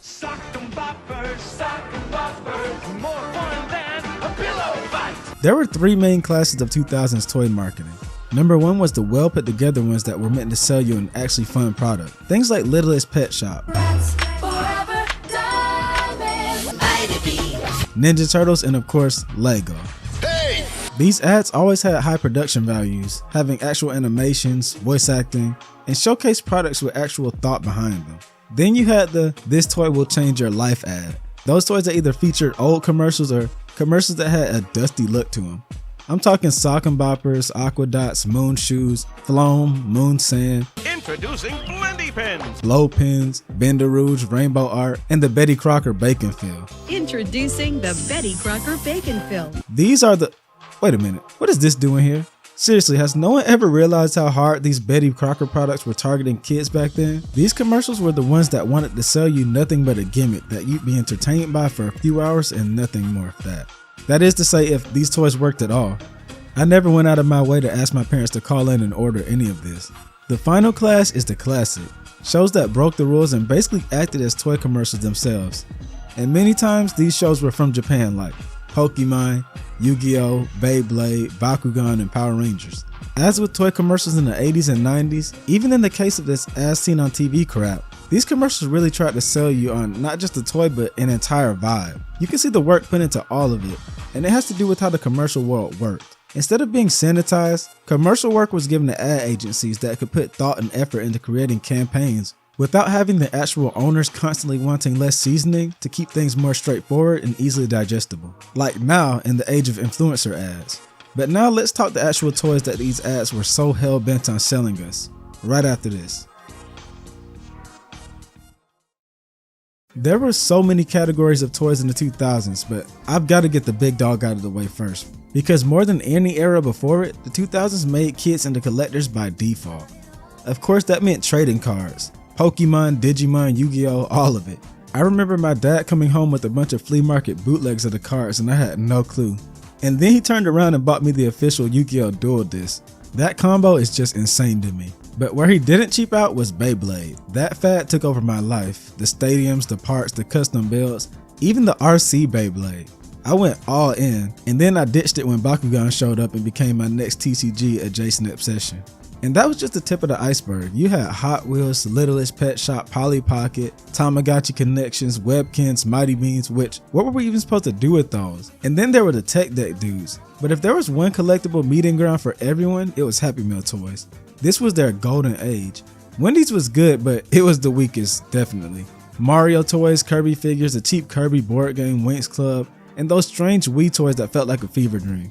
I'm not even bringing up their weaker entries. Burger King was the next tier up with a larger selection. Those ugly Dragon Ball statues, classic SpongeBob toys, Cubics, but ugly Martians who I'd rather not remember. Hamtaro, those big-headed Star Wars toys, and the big-headed Spider-Man 3 toys that every boy lost their mind over. iDog, Neopets, and even more Wii toys that were doing way better than Wendy's. But let's be real, McDonald's was the GOAT. Hello Kitty, all the Disney drops, Robo Cheese, Spy Kids, Mini Bionicles, Polyworld, the Mario Challenge, IZ, Littlest Pet Shop, iDog, and of course those Sonic, Sega, Crash, and Spyro digital games. Listen, the digital games alone made their catalog unbeatable. If you grew up back then, a part of your childhood basically came in that paper bag. One of the major cultural moments of the 2000s toy world though, was the invasion of the Bratz dolls. I remember this like it was yesterday because my sister was a diehard fan of them and followed the culture surrounding them like nothing else. Before then, dolls were ruled by Barbie, who was fashioned to be a classic, polished, and perfect kind of girl. Kind of an old American values type doll that your parents wanted you to model after. Then suddenly the company MGM drops the Bratz bomb on Barbie's head. In this corner, measuring 9 inches tall with big eyes and even bigger bling, the challenger, Bratz. And in this corner, with flowing blonde hair and an impossibly disproportionate bust, the 47-year undefeated champion from Mattel, Barbie. Kenny's not going to save Barbie. Barbie's not going to save Barbie. And the leadership that they have at Mattel right now is not going to save Barbie. And finally, a doll that takes the crown from her arrives, becoming the must-have toy for multiple years and even pushing Mattel to chase them with a new doll in My Scene. Bratz were the opposite of Barbie, edgy, fashion-forward, and had a lot of attitude. Their clothes were modeled after what was hip and cool for the celebrities to be wearing. And they didn't have jobs like being vets or tennis players. The Bratz had a passion for fashion and were clothing designers and music artists that were always chasing the bag. They encapsulated the teen culture of the era perfectly and got in a lot of trouble for it too. Parents thought Bratz were too grown and a bit too sexy, and visually, they were right. But that was just a reflection of the era, and just like that era, Bratz were very temporary. But you know it wasn't temporary? A man has fallen into the river in Lego City. Start the new rescue helicopter. Hey! Build the helicopter. And off to the rescue. Prepare the lifeline. Lower the stretcher. And make the rescue. The new emergency collection from Lego City. Lego was at its peak in the 2000s, and I wasn't even a huge Lego kid. But you can bet I loved the Lego City ads just as much as the next guy. Even not being in the spirit, there was something about Lego back then that hit really different. The sets had so much imagination behind them, and a lot of Lego fans share this sentiment. A lot of Lego today is adapting pre-made IPs and nostalgia bait. Back then they were recovering from a decline from the 90s, and thus were cooking with their own original ideas to get back up, as seen with their old creator sets. Though a few IPs weren't so bad, cause I loved Lego Spider-Man and SpongeBob. Lego back then was all over the place, TV shows, movies, and of course games. Yeah, if Lego didn't have you buying sets, I'd know you were exposed to them with plenty of Lego Star Wars, right? This was a game I spent hours on, and a big part of the reason that I really started loving Star Wars, other than my dad being a super fan. But Bionicle was my Lego 2000s product of choice. This wasn't just a toy line, it was a movement. You had a real universe with tribes, elemental powers, heroes, villains, comics, movies, books, and a story that felt way more serious than it had any right to be for a plastic construction toy. The designs were insanely amazing. Spiky, biomechanical mask-wearing warriors that felt like something of a halfway between a superhero and a robot and an ancient god. And the commercials were peak cinema. Remember the original commercials or the move along ones? And don't get me started on the Creeps from the Deep commercial with the Baraki. Those were just, I watched them on repeat back in the day, and I'm telling you, they don't make them like that anymore. What made Bionicle hit so hard is that it proved Lego didn't need licenses to be cool. In a world where every toy aisle was filled with pre-existing brands, Bionicle was something entirely new that felt original, dark, and imaginative. We didn't just collect them, we lived in that world. And honestly, that's why Lego in the 2000s still feels different. It wasn't just about following trends or cashing in on movies, it was about creativity first. So yeah, if you weren't really a Lego kid, you were still a Lego kid somehow in the 2000s. One of the biggest trends were the character roleplay toys that would take over every time a new movie dropped. My favorite and first of these was the Spider-Man web shooters from the first movie. You loaded them with silly string and fired away, leaving a huge mess that left you feeling like Spider-Man for real. And my mom was not happy about it. Then there were the Hulk cans, and I know you all remember these. Every kid and even adult got these and thought they really became the Hulk and took the smashing part seriously. Suddenly everyone thought they had the Toon Force abilities when they put them on. having Hulk hand fights, punching random stuff and people, jumping off the top bunk and punching the ground like Hulk does in the game. Okay, that last one might have just been me. But this is one of those toys that had tons of copycats try to get in on the hype, but none succeeded.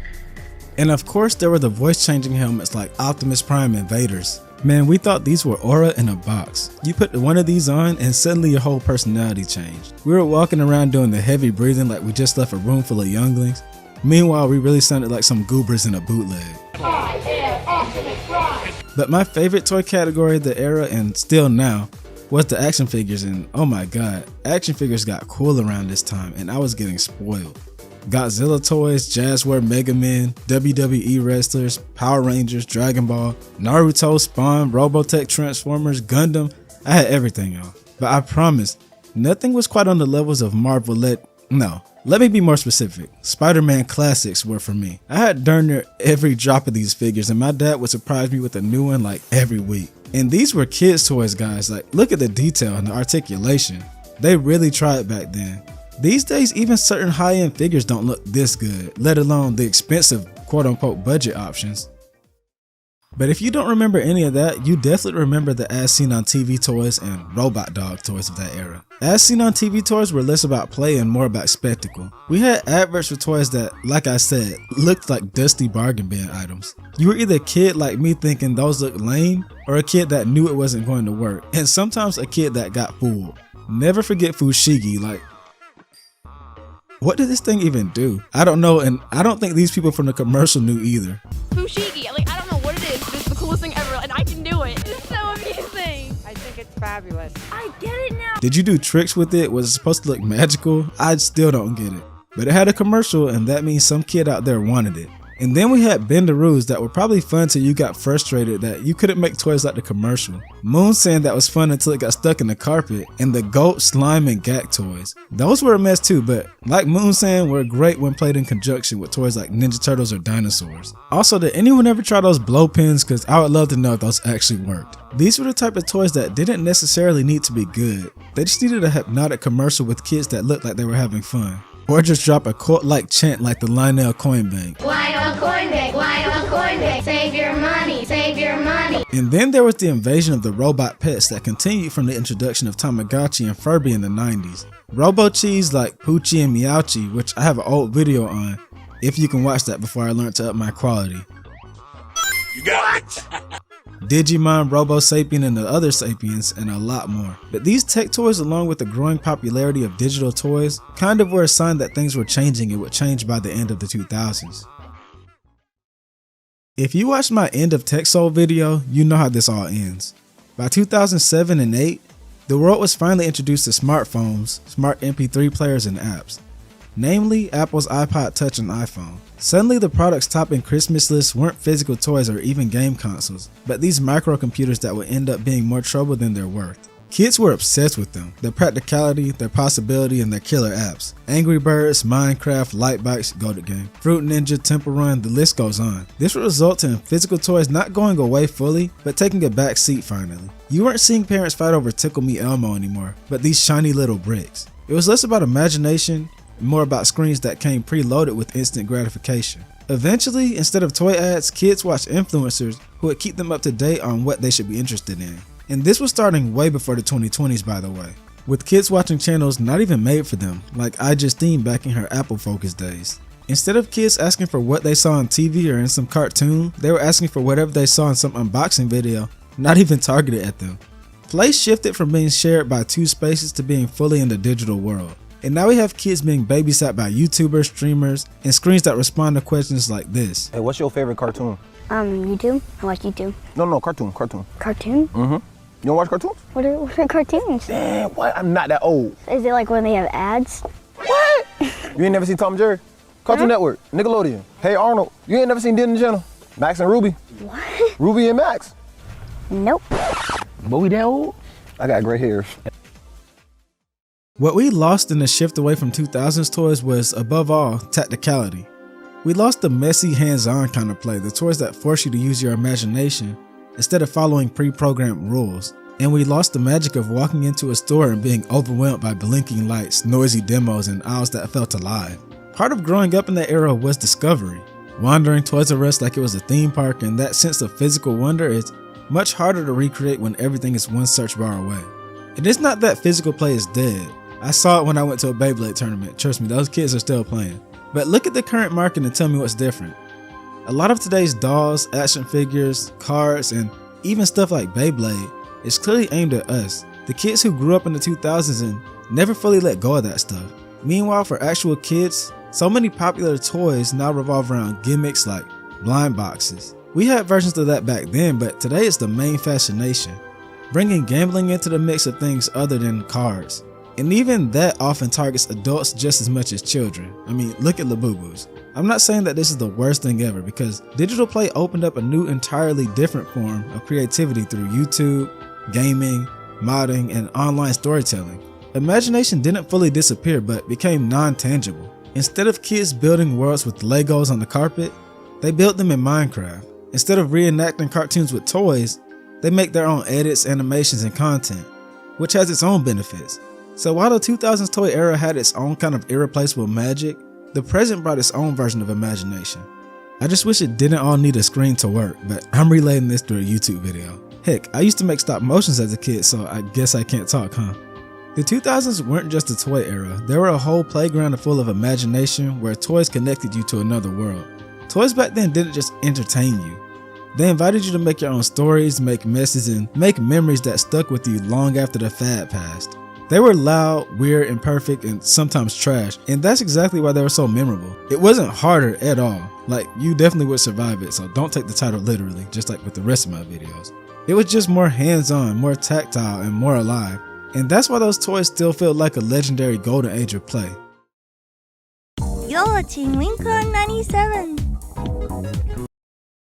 If you remember low-rise jeans, juicy couture tracksuits, oversized jerseys, bedazzling everything, skinny jeans, trucker caps, character-themed merch, and a dozen other trends, then you were there for most, or at least a good chunk, of the many fashion eras of the 2000s. And looking back now, it's kinda hard to explain just how intense that period actually was. Today's fashion moves fast, but it's optional. You can ignore trends, mix eras, wear basics, thrift, repeat outfits, or sit out entirely and no one will care. Comfort is allowed, personal style is a thing, and you don't have to overhaul your entire wardrobe every time something new comes up. That wasn't how it worked back then.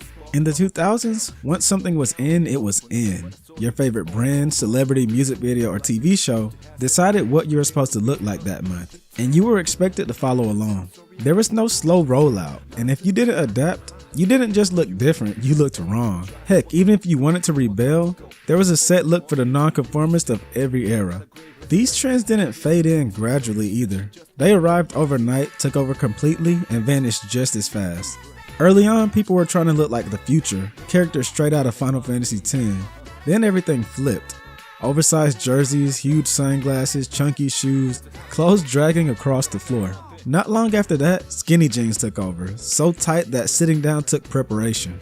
Shirts were either way too big or barely there at all, and somehow both were considered normal. Everyone shopped at the same stores, copied the same celebrities, and wore almost identical outfits, and if you couldn't keep up, you looked outdated. Compared to now, it's easy to forget how little choice there actually was at the same time as there being too much. The 2000s didn't really leave room for personal comfort or long-term taste. You wore what was in or you got left behind. So let's look back at this era of fast fashion and what led to its downfall. Oh, and if you enjoy these cultural lookbacks, feel free to like and subscribe because that's what we do here. Now let's get back to the video right after this.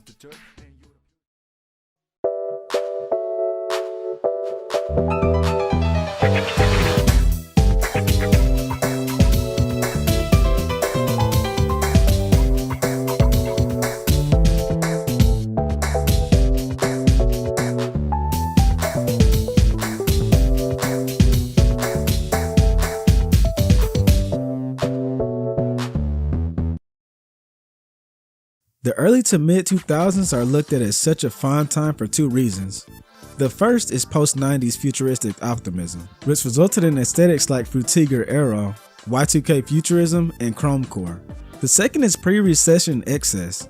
This is one of the reasons that the era is looked at so grandly when it comes to consumerism. We were coming off of a strong economic period in the 90s that didn't last throughout the 2000s, but was bright enough to rub off on the era's earliest vibes and looks. This and the rise of mainstream media via constant magazines, TV, radio, and everything else led to a new world of fashion. One where the celebrities started to truly become style gods due to how much we were being exposed to them through both that mainstream media and the growth of internet sites based on covering them as much as possible.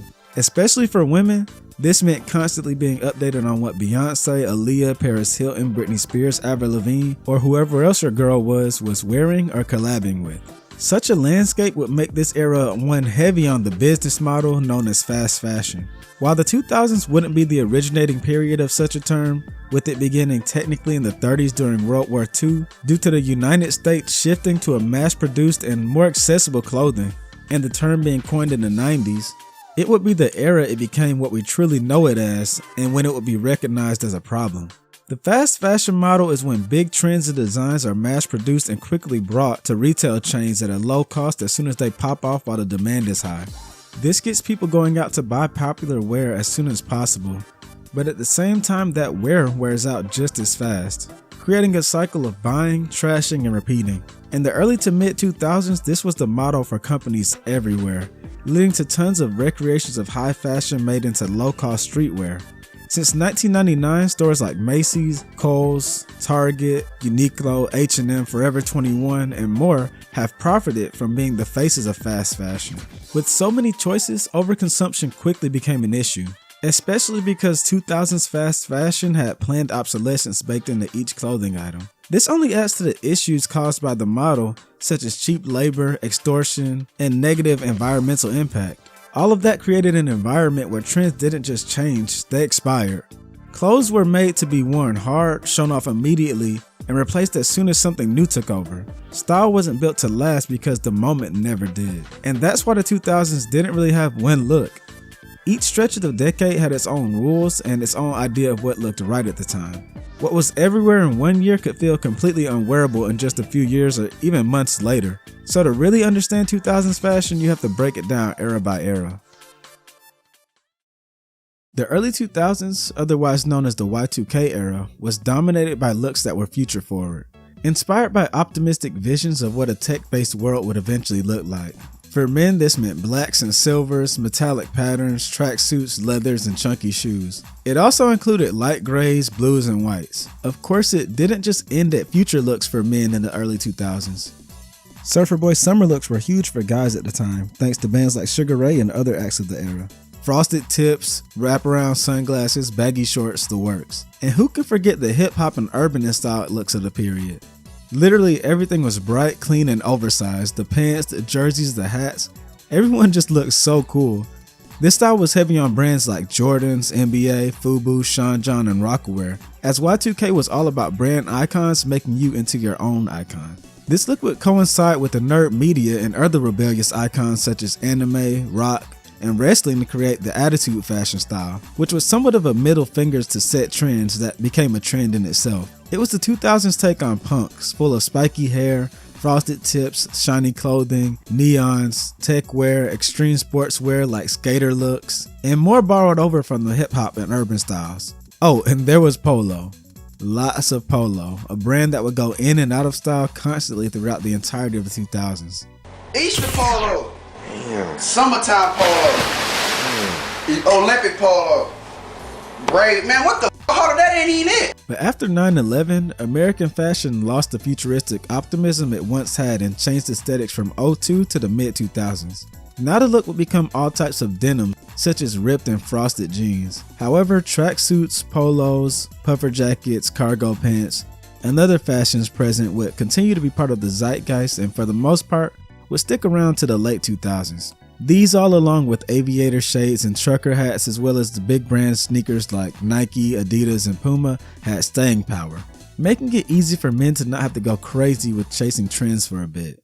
Like now, fashion for men was a lot easier than it was for women. Y2K and a lot of the 2000s fashion trends for women were an exclusive club. You were either skinny or you weren't in. While men were expected to express future positivity by wearing baggy clothes, shiny colors, and cool leathers, Women were expected to expose skin, have sex appeal, be thin, and wear branded everything. Now, I won't lie. I was and I still am a fiend for the low-rise jeans with the visible thong, but I won't act like this wasn't a big issue of the era. And it was reflected with nearly every style women had during this period. Much like men's fashion, Y2K women's fashion was inspired by tech. Remember all those groups like Destiny's Child, TLC, and the Pussycat Dolls? Those outfits are the epitome of this approach, using metallics and a lot of shine and more belts and straps than a Nomura designed Final Fantasy character, to bring the future to the present. Along with this was the previously mentioned low-rise jeans, huge sunglasses, and tracksuits, with the brand Juicy Couture having those years in a chokehold. This was all made popular through celebrities appearing in such outfits at red carpet events and music videos and magazines. But it didn't end there. Women's fashion would also include mesh, handkerchief, and butterfly tops, a bunch of different styles of skirts, rhinestones on everything, band t-shirts, and making sure you had an iconic brand logo on your purse, aka the bag tax, which was made extra popular thanks to Sex and the City, a show that inspired a new style of 2000s women wear. For a bag? It's not a bag. It's a Birkin. All that revealing clothing would lose relevance post 9/11, as conservatism would have a resurgence in women's fashion. This resulted in an early 80s revival, yeah, they did it first, and a more layered focused style. However, the next eras would see some of these vanish or evolve, while other dead trends would actually return again. The mid-2000s were an odd time for fashion thanks to the media that took over the era.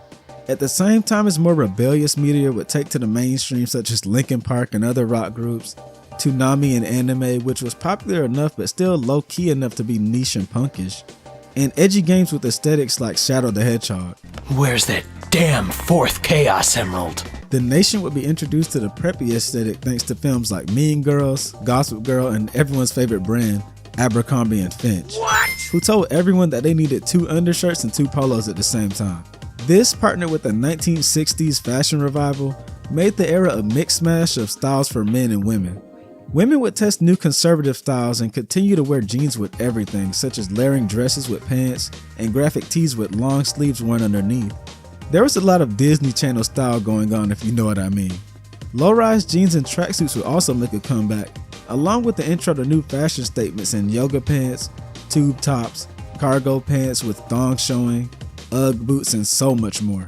Oh, and remember the invasion of trucker hats, Chuck Converse, Keds, and Sperry's? I'm telling you, the mid-2000s were all over the place. Men were a lot more simple with there being 4 or 5 lanes. You had those that embraced the retro, dressing in outfits inspired by old music and movie revivals in cargo, classic rock tees, aviators, Adidas, hoodies, and parkas. Those that wanted to look smart and businessy in dress shirts and cardigans. The nerds that also embraced the cargos but added their own flair with graphic t-shirts, and the guys caught in the prep style that wore polo everything, typically partnered with their own special pop to it like trucker hats, bling, or retro shoes. But the thing that had everyone in a chokehold was skinny jeans, and that chokehold was literal because everyone's legs were being squeezed and every man's balls were being strangled on a regular basis come 2006. Called skinny jeans. Kinda in right now. But come the late 2000s during the recession, all this excess would go away. Men and women would embrace less consumption and thrifting would become a mainstream way of getting clothing. This didn't only result in the secondhand market becoming oversaturated and more expensive, but would result in new mashed up styles such as mixing up the late 2000s, 50s, and 80s looks together. Men brought back leather and Letterman jackets, Hawaiian shirts, which had me bad, flannels, and a lot of crazy combos that took a lot from rave culture. Women would have their second 80s revival along with other styles featuring neons, animal print headbands, slap bracelets, ballet flats, ripped skinny jeans, mid-rise pants, Nike tip-on shorts, and oh lord, sundresses, and a lot more. Yeah, the recession really had everyone going back to the well or throwing stuff together and seeing what worked. But as fun and chaotic as all this was, the speed, excess, and constant turnover made it completely unsustainable, both financially and culturally. Till now, 2000s fast fashion was moving like money was infinite, but that recession reminded everyone that it wasn't. By the time the late 2000s rolled around, the system that fueled all that excess just couldn't hold anymore. People didn't just lose interest in trend cycling, they couldn't afford it. Constantly replacing your wardrobe every few months stopped being realistic. And beyond the money, the vibe finally changed after this heavy consumerism age was replaced with another. Another that would end up becoming another heavy consumerism age, but you know what I mean. Flashy wealth signaling had been the default for most of the decade, and now it was out of touch. Rhinestones, loud logos, and outfits built entirely around flexing didn't hit the same when the economy was collapsing and everyone knew someone who was struggling. It was just tone deaf. So fashion started to slow down. Colors became a lot more muted compared to the early chaos of the 2000s. It was a far cry from that futuristic optimism of the Y2K. Outfits became more layered, not for spectacle, but for practicality. More importantly, fashion started to feel more personal than performative. Instead of chasing whatever celebrities were wearing that week, like I said, people started mixing things together. Thrifted pieces, older clothes, hand-me-downs, and leftovers from earlier trends all started coexisting in the same outfits. There wasn't one dominant look anymore, just a lot of people figuring it out as they went, which ironically enough would actually help birth a good few styles that became dominant for the youth and young adults of the late 2000s and early 2010s. Fashion stopped being about keeping up at all costs and started being something that you could opt into, reinterpret, or ignore altogether. Minimalism, normcore, and the idea that not standing out could be its own kind of statement. Looking back, 2000s fashion wasn't just about bad fits or wild trends, it was all about pace. Everything moved way too fast and everyone was too up every celebrity's butt. Trends were hot till they weren't, and if you wanted to commit to one, you just knew it was going to be a waste of money a few months later. The decade was defined by excess, celebrity worship, and a fast fashion machine that convinced people to constantly keep up. While it produced some iconic looks that we're still revisiting and bringing back to popularity to this day, it also left very little room for comfort, sustainability, or individuality to actually breathe. The recession forced people to slow down, rethink consumption, and get creative with what they already had. So when people look back at the 2000s with nostalgia, it's worth remembering that as fun and chaotic as it was also a total mess in many ways. The forced conformity and fast burn excess of that era is one piece that we're probably all happy to leave behind. You are now watching Wink on 97. If you remember walking past the smell of Auntie Anne's pretzels, stopping by the arcade on a whim, listening to a bunch of albums at the music store before buying a CD, KB Toys, Suncoast, and just wandering for hours while buying nothing at all, then you were most likely there for the peak mall eras of the 90s through 2000s. Before they fell out of popularity, malls weren't just a place to shop, nor were they somewhere you just went around for the holiday season like many do now. Malls were a center of teenage life and culture. They were places to truly be social and discover new things while shopping and sometimes not even shopping at all. It honestly felt like they were one of the highlights of consumerism culture due to how many experiences were wrapped into that one big arena. While online shopping offers instant access to anything you like, a more comfortable experience, and many times more savings, the mall offered the potential to be a lot more than just another trip to the store. Hence why a lot of enjoyers of this peak period could compare it to a trip to an amusement park. There was socialization, a sense of adventure, and a place that was familiar enough to be comfortable, but unfamiliar enough to stand out in life. And in these golden ages of commercialization and consumerism, they were absolutely booming. It's amazing that after so many years of being a cornerstone of mainstream culture, malls ended up dying a slow death.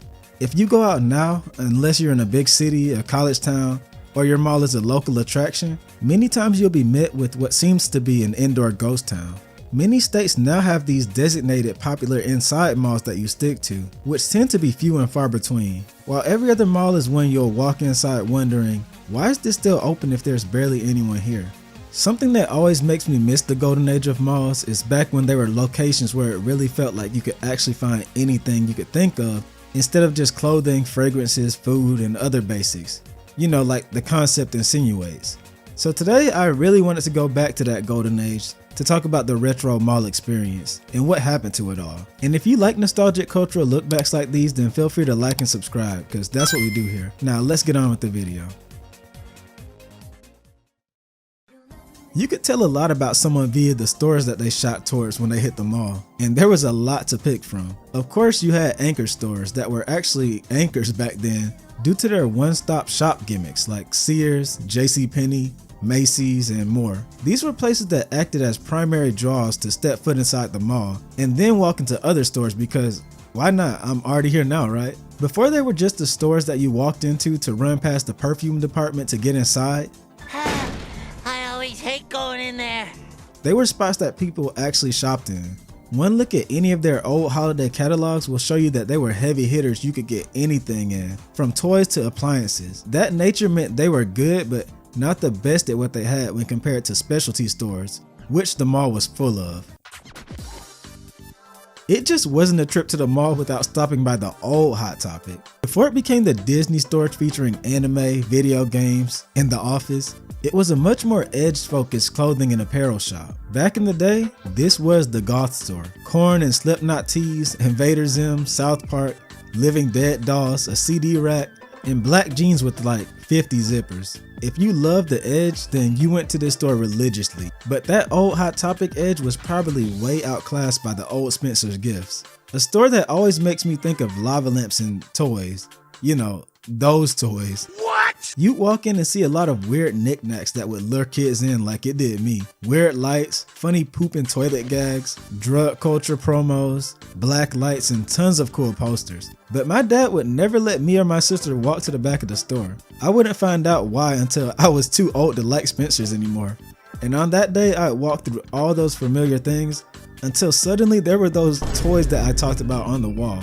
This is the only store I can think of where you can buy edible panties and genital shaped candles, and it was the weirdest store in the mall. There were 2 mall stores that were pure magic to a kid and any adult still in touch with their inner kid, and those were KB Toys and the old Disney stores. These felt like you weren't in the mall anymore, but in a whole different world.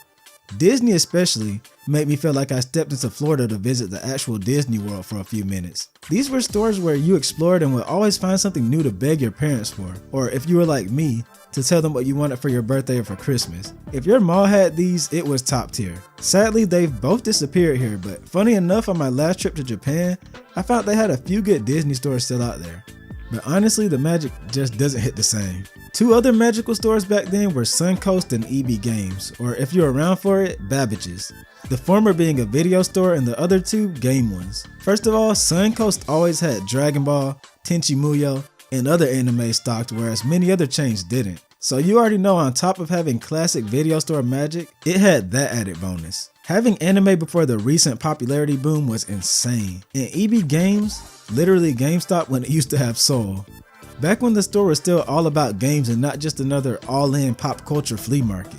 Listen, if I sat here and tried to talk about every great store with a big legacy in this detail, we'd be here all day. Borders, Software Etc., Gazooks, B. Dalton, back when Build-A-Bear actually had a full store and was the hypest thing ever for a kid, and the timeless Antiennes. It's not a trip to the mall without a pretzel from Antiennes.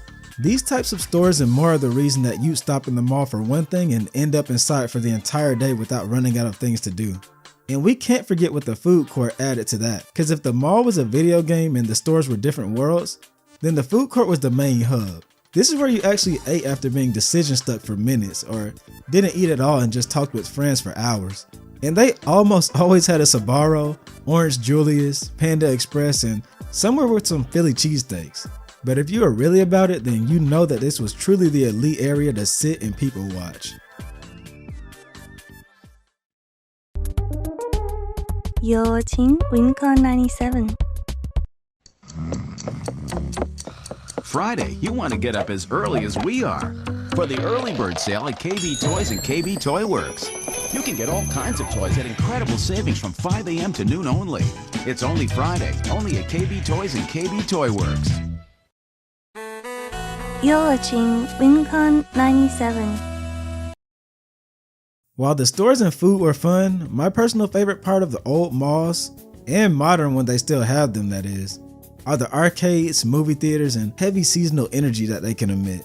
Old mall arcades were literally heaven for me. I'm not talking Dave & Buster's or even Round 1, especially with how normified Round 1 has become. I'm talking old, dirty, grimy, and social arcades. Time Crisis, Carnival, Dance Dance Revolution, Marvel vs. Capcom 2. The arcades with real competition, real crowds, and people watching you play. Call me evil, but I loved ruining people's day with Sentinel in Marvel 2 during an arcade run, and having people watch me play DDR on high levels. Don't ask me to do that last one these days. I'm cooked and I'm washed. I'll be waiting for you to try again. While there are still a few mallcades out there like these, they're super scarce, and every time I walk in, I'm always wondering how they're still open. This all made seeing a movie at the mall even more enticing though. The fact that it was possible to experience all this before and after the film made the entire day into an event. Reminds me of how after every movie my dad would take me to the toy store to get a few figures of the characters from the movie. And you guys know how I feel about the holidays at the mall if you've watched my Christmas and Halloween videos. These seasons made the mall feel even more alive, and I mean that literally because the crowds were insane. Have you ever seen KB Toys during Christmas time? Kids just lost testing out the toys that they want for Christmas, and you're looking at them wondering, where are your parents? I absolutely loved it, and I know people hate it, but you'll never catch me complaining about that holiday music constantly playing over those speakers. This is one aspect that still blesses modern malls. It was hectic and still is, sure, but to me that's just a little part of the holiday magic. Holiday magic that would end up being diluted with the introduction of more consumerist innovations and the eventual collapse of malls. One complaint about the current era is the lack of casual third spaces that we have these days. Whereas back in time we had constant access to these, it seems like now the only way you can find one is picking up a hobby, going to events like conventions, getting into sports, or joining a club. That wasn't the case in the mall era. But first, what is a third space? This concept refers to a place that isn't home or the first space, nor school or work, which are second spaces, where people can gather to socialize and interact with one another. These places are neutral and even playing grounds where people are free to come and go as they please with no invite needed. Sites that fall under this we're all familiar with are libraries, parks, gyms, bars, coffee shops, etc.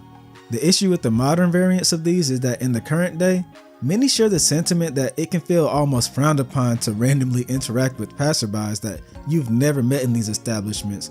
This wasn't typically the case back in old malls. In fact, malls were the third space of the 90s and 2000s. The mall was a special type of social breeding ground back in those days. Climate controlled, full of different experiences, somewhat safe, and accessible to just about anyone. And the best part is that you didn't need money to exist there. Meaning, unless there was some kind of curfew during your time there, you could spend like 6+ hours doing absolutely nothing but wandering, window shopping, talking, and loitering. It was a place where it was socially acceptable to just be there, which means that broke teens ate it up. And in a time before we all adopted and accepted dating apps, online communities, and netplay-based gaming, this was one of the places where people met new people. Whether we're talking about chatting movies and music with a dude at the media store, flirting with some random stranger, or sharing fatality inputs with that kid at the arcade, you were almost expected to walk up and talk to new people at the mall. While this brought up issues that many fear nowadays like public rejection, it had the added bonus of being an environment that forced social growth. A reason that people from that time made up jokes for later generations such as the Gen Z stare.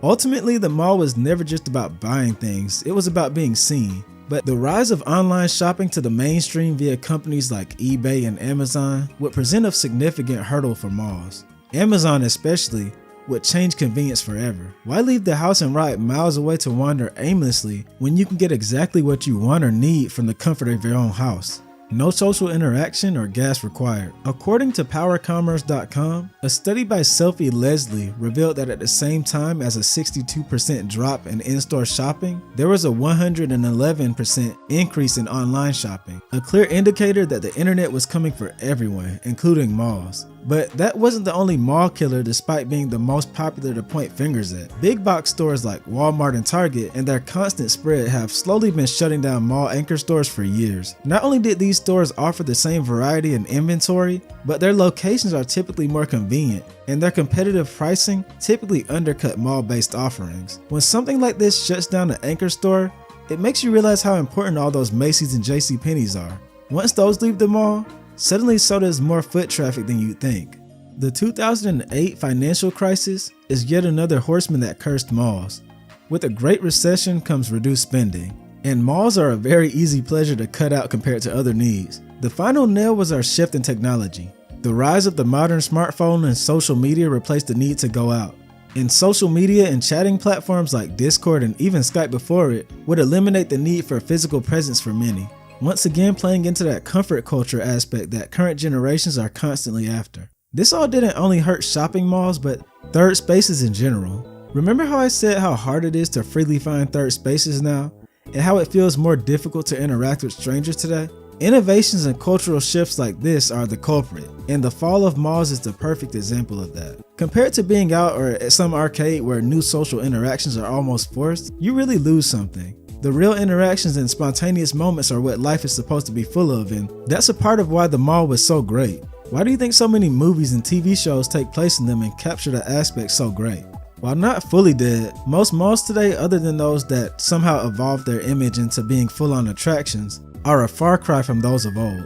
In fact, many are darn near dead, full of half-empty corridors, kiosks that somehow stay open, and barren food courts. Yet, somehow they always still have an anti-ends and sometimes a sick classic arcade. Those that evolved though, those are thriving. Some indoor malls have grown the identity of being luxury malls, full of expensive stuff that most mall goers can't even afford. Others have big attractions to draw in shoppers like Lego stores and sometimes even mini amusement parks. And then you have outside malls, outlet malls, and lifestyle centers that capture the magic of malls without the indoor nature. At the end of the day, the mall wasn't just a place you went. You practically lived in there for a few hours at a time. And even though convenience ultimately replaced it, that trade-off came with a cost. And that's part of the reason why the old mall culture still sticks with so many of us. You're watching Wincon 97. If you grew up in the 90s or early 2000s, commercials weren't just something you sat through while waiting for your show to come back on. Unless you were busy jumping up to take a piss before that, they were a part of the experience. Back then there was no skip button, no ad blocker, and no way to instantly jump back into whatever you were watching. When the screen faded to black and the commercial break started, everyone watching TV saw the same exact ads. And yes, I know eventually we had DVR and on-demand, but you know I'm talking about the live TV experience. Because of this shared experience that spanned countless homes, commercials ended up being more than just noise. They became entire cultural moments. What are you wearing, Jake from State Farm? Khakis. I'm sure all of you from this era remember this occurrence all too well. Cause after a banger commercial hit the screen, you weren't getting away from it. Kids would quote them at school. Adults and teens would repeat them at work. It just never ended until it got old. Entire catchphrases would get repeated for years and songs would get stuck in everyone's heads. Mascots, jingles, and weird little skits made specifically to sell you something somehow became part of everyday life. But this wasn't just because we shared these experiences. It was because in these eras, commercials actually had personality. You don't eat your own kind, it's unnatural. Back then, companies weren't just trying to slip a product in your feed for a few seconds before you scrolled past it. Commercials were competing daily for your attention and had to keep you from getting off the couch or flipping to another channel to wait them out. This created a bunch of loud, funny, emotional, and sometimes just bizarre TV adverts. But when those ad agencies cooked, and sometimes even when they didn't, they were memorable. Fabulous! New Orbit Raspberry Mint cleans another dirty mouth. A lot of that came down to how advertising worked back then. The way companies make ads today is very different from how they did back in the 90s and early 2000s, and even the 2010s. The creative freedom, the goals behind the ads, heck, even the ways audiences experience them has all changed. And honestly, when you look back at some of the commercials from that era, it's hard not to notice how much personality they had. Of course, that doesn't go for every one of them, because some were horrible, but we're just in the right place at the right time. So today we're going back to a time when commercials weren't just background noise on a TV. Oh, and if you like cultural lookbacks like this, then feel free to like and subscribe, because that's what we do here. Plus, I'm shooting for 20K by the end of the year, and all help is appreciated. Anyways, let's get to the video. It's funny how hated commercials are these days when back in the day they were actually part of the fun in watching TV. I know it's not just me, but I find myself looking for TV episodes or marathons here on YouTube from the past with commercial breaks intact. Those old G4, Cartoon Network, Toonami, and Nick commercials used to hit in the best way possible. And even when they annoyed you while you were watching your show back then, you definitely remember quoting, singing along, or even thinking of them after they aired.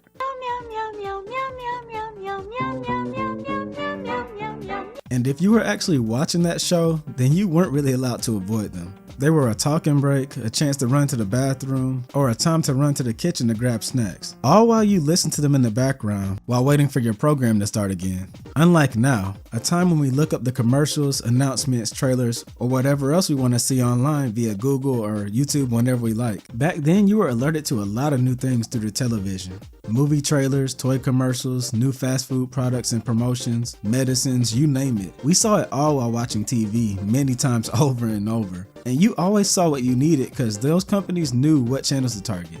If you were a kid watching Saturday morning cartoons, remember those? Or after school programming while doing homework?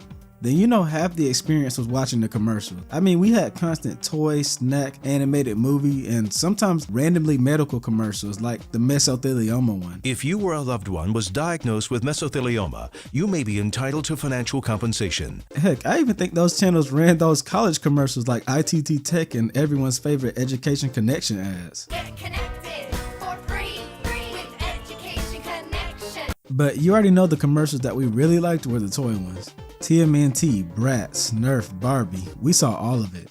And who can forget all the cheap as seen on TV commercials like Sock and Boppers, Moon Shoes, and Fushigi. Fushigi! And you know they were keen to fatten us up because Betty Crocker, McDonald's, and every other fast food place was ready to use anything and everything, including toys, to get us full of pink slime. You guys remember that? There's definitely a few people listening that wouldn't stop singing a Filet-O-Fish song back then.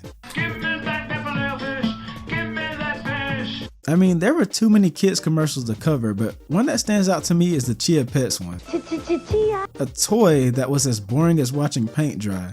More power to you if you enjoyed this, but man, we got one as a kid, and regardless of my ADHD, that thing was not holding my attention, Scooby-Doo head or not. What really cracked me up about TV commercials back then is when the volume got louder suddenly. And that was a constant if you were someone that tuned in to G4 back in the day.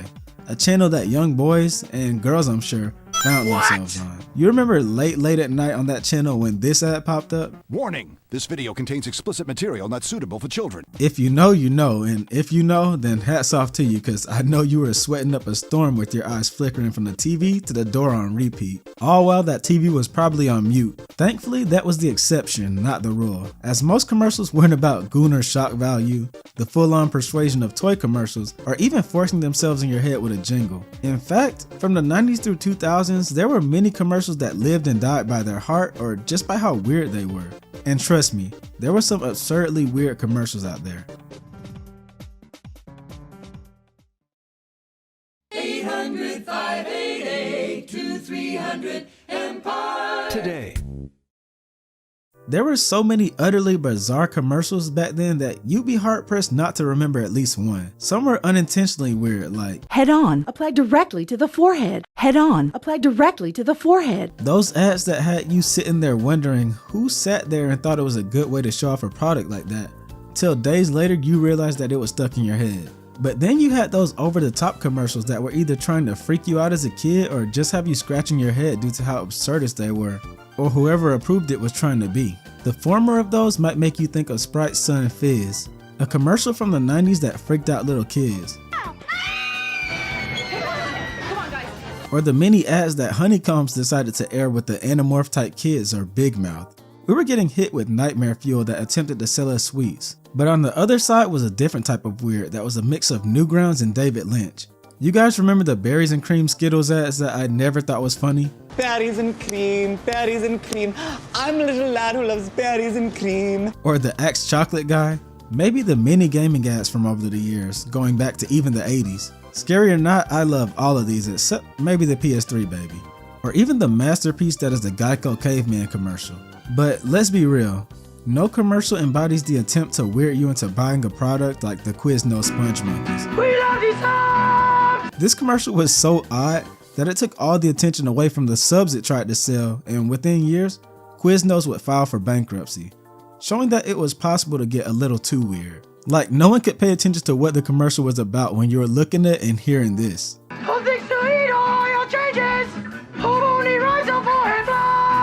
And where there were weird commercials, there would also be emotional ones that were ready to hit you in the heart, and we all sat through them, or we quickly grabbed the remote to flip from them. No, I promise I'm not gonna hit you with the In the Arms of the Angels one, cause that hits me bad too. When that came on, I would scramble for that remote. But I will talk about the holiday ads, namely the Christmas ones. These commercials are the epitome of adverts that no one wanted to skip. Christmas ads only added to the experience, so much so that it's become tradition in my household to have them playing like they're one of those digital Yuletide logs. The Campbell's soup, Hershey's, M&M's, mini store commercials, tissues, now that's what I call Christmas, literally. These and so many more just were a part of the season until TV went away, and they weren't. Companies didn't just want your attention for that one moment, they wanted you to truly remember them by any means necessary. One could look at commercials from back then as a giant inside joke or even the original memes. It didn't matter where you lived, worked, or what school you went to. If you watched TV regularly, you were probably seeing the same handful of ads over and over again along with everyone else. Not happy, Jen! Remember the times when everyone was referencing the drug PSAs? This is your brain on drugs. Or the Reese's Puff raps we all got stuck in our heads? Oh man, and I remember being a kid and always hearing my uncle saying, and not understanding till watching a commercial compilation as a teen that he was referencing an ad. And he wasn't alone, cause unbeknownst to me, half the country was saying this enough for it to end up in Scary Movie. What's up?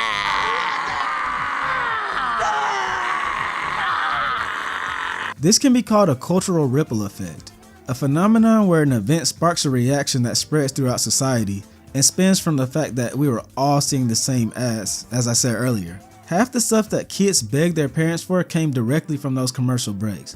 And these breaks became a shared experience that we took to our friends and family constantly. And you didn't have to explain the references. People already knew them because they were being televised ad nauseum. We would like to play. Even now, if you play some of these commercials for people who grew up during that time, there's a good chance they'll recognize them instantly. Or do I need to pull your attention back to? And that's something that's pretty rare today. A big part of the reason that these commercials stuck around in people's memories wasn't just the fact that we saw them a lot. It's because companies actually wanted them to stand out. And during the 90s and early 2000s, that meant giving commercials something that modern ads often don't have anymore. That something is the personality that made them memorable. So why were commercials like this in the first place? Why did companies go out of their way to make mascots, catchy jingles, and full-on mini stories just to sell you a cheese cracker or a fast food combo? A big part of it comes down to how advertising actually worked back then. In the 90s and early 2000s, television was still the main place that companies could reach massive audiences. If you wanted people to know about your product, you weren't running a targeted Instagram ad or paying a TikTok creator to hold it up for a 15-second video. You were buying a TV commercial slot and hoping that millions of people saw it at the same time. TV audiences were huge back then, with less channels competing for attention. That meant when a commercial aired during something big, be it a popular block or event television, it could reach an insane number of people all at once. Because of that, companies were dumping some serious money into ads, but the real secret weapon was the ad agencies behind it all. As in cases today, brands weren't always making these commercials themselves. They were hiring creative agencies whose entire job was to come up with the ideas that people would actually remember. Said agencies were in constant competition to create the next commercial that everyone would be talking about the next day. This meant taking risks to release the next Geico gecko, which honestly Geico would do twice over. What, that? That's the money you could be saving with Geico. They made weird characters. They wrote songs that would get stuck in your head, like the freecreditreport.com ones. F-R-E-E, that spells free, creditreport.com, baby. And they made 30-second ads into mini comedy skits that had zero to do with the actual product in question, unless you sat through the whole thing, basically hooking us until we realized that we were caught in the end. Like I said, at the end of the day, the goal wasn't just to show you a product, but to make sure you remembered it. Yo quiero Taco Bell. But this era of commercials wasn't long for this world. Technology would move on, with our media eventually introducing us to the idea that ads could just be skipped or avoided entirely. Do you remember your first time using on-demand or DVR and having the power to skip ads? To create a somewhat seamless viewing experience of whatever you wanted? Of course we'd start to be done with commercials when that happened. Not only that, but we get a taste of YouTube and streaming by other means. We weren't locked into watching what was playing live at the time anymore. And these means didn't come jam-packed with mandatory commercial breaks. Well, until they were. Not to mention their commercial breaks sucking. And I mean sucking bad, but we'll get to that later. The final nail in the coffin was the fact that all these new experiences, with the addition of the mass adoption of so many different social medias, fragmented audiences. Suddenly, beyond a few dozen shared mass events, there was no shared viewing experience. Not as many people were watching the same stuff together, and that, along with the development of algorithm-based networking, would result in individual targeted ads, which are personalized digital ads directed at a specific user based on online habits. In layman's terms, no one is seeing the same exact commercials anymore, even through the commercials played through streaming services. Ads aren't those celebrated cultural moments these days, and that's part of the reason why. And even when we do all see the same ads today, they're nowhere near the cultural moments that they used to be. Remember when I said ads these days suck? Just think about the ones that actually go viral now. The hip Walmart commercial. Maximum or a point. The Wendy's memer ad. And everyone's favorite Grubhub boogie. Most of the time they're being shared, but it's because people are making fun of them, not because they actually like them. Even something like the Super Bowl, which used to be a huge moment for commercials, people that don't even care about football look forward to them every year. Now it feels like more of an obligation. Companies have to make one, people feel like they should watch them, but they rarely stick the way they used to. I still wish the Bud Bowl would come back, but honestly, they probably ruined it somehow. And a big reason for that is that modern companies just don't want to take the risk that comes with making something truly weird or memorable anymore. Today the focus is being brand safe, algorithm friendly, easily digestible, and as inoffensive as possible. The result is a lot of ads that feel like they were written by a committee. You see it everywhere. Commercials chasing whatever is trending online. TikTok dances with the product, awkward attempts at internet humor, things that feel like they were clearly made by someone who doesn't actually understand why the internet jokes work in the first place. Instead of memorable commercials, we get sanitized ones. And more companies are replacing classic commercials entirely with influencer endorsements, full of fake authenticity and forced enthusiasm. The Mr. Beast, the Casanats, the Paws. For a lot of industries now, especially toy and products aimed at younger audiences, influencers have basically become the new commercial break. And maybe that's the biggest difference between commercials then and now. Back then, ads were trying to become part of the culture. Weird, funny, and annoying. Whatever it took to stick in your head. Now most of them just pass through your feed for a few seconds and disappear just as quickly, or are barely hidden on some influencer's streaming block or someone's YouTube video. Hey, but if the money's right, I'll be that influencer too. I won't hate on that side of the grind. Commercials used to feel like part of the culture surrounding the shows that we watched, the games we played, and the era that we grew up in. And while ads are technically everywhere now, somehow they've never felt more forgettable. That's why so many old ads still live rent-free in people's heads decades later. We are not going to be seeing commercial compilations for the 2020s and so on and so on. But I'm sure we're going to have a lot of cringe compilations. You are now watching Lincoln 97. There was something seriously different about Halloween back in the 2000s. A difference that carried the usual mix of innocence and chaos that the era usually felt like. I'm a pirate. No. Spaceman? No. Ninja? A time when the world felt safe, but not too safe, if that makes any sense. Many suburbs were decked out, and I still remember seeing groups of kids trekking the neighborhood without any parental supervision. Back then, before social media, the mass hit of trunk or treats, and before everything got more sanitized for better and worse, Halloween felt like much more of an event because we hadn't hit the comfort maxing spot we're in now just yet. We didn't just scroll Amazon for costumes, but went hunting for them in crowded Walmart and Target aisles, surrounded by rubber masks, fog machines, and cheap plastic pumpkins. And we still had more than just Spirit Halloween as our specialty store. RIP to Halloween City and Party City, gone but never forgotten. 2000s Halloween was a golden age of bad taste, especially in the later half. You'd see a blood-covered gore show of a costume next to a barely dressed nurse and no one would bat an eye. The drawing line was honestly non-existent, as we'd entered an era of a more exploitive horror than ever. Look out for the new Halloween Horror Nights 10. Oh, but I know I'm not the only one that loved the feeling of needing to be home on time for Halloween specials. Disney Channel movies like Halloween Town, Halloween is cool. Goosebumps reruns on Cartoon Network, 40 episodes of Goosebumps, and all these holiday-themed episodes and bumpers on Nickelodeon. Every kid was following that schedule to get the most out of the spooky season. Of course, stores like Blockbuster came through when you had a specific movie you were dying to see ASAP, unless you felt like waiting for your Netflix DVD to land in your mailbox. It was a time before algorithms, comfort culture, and streaming, when Halloween truly took over the world, or at least North America, for the entirety of the month. And if you like videos like this and nostalgic deep dives, feel free to like and subscribe. Now let's get on with the rest of the video, right after this. Hey, little M&Ms. Wow, great costumes. What are you guys, like 4 or 5? 46. All right, yeah, okay. Here you go. You don't understand, Slick. We're here for the party. Yeah, that's cute. Put your hand down.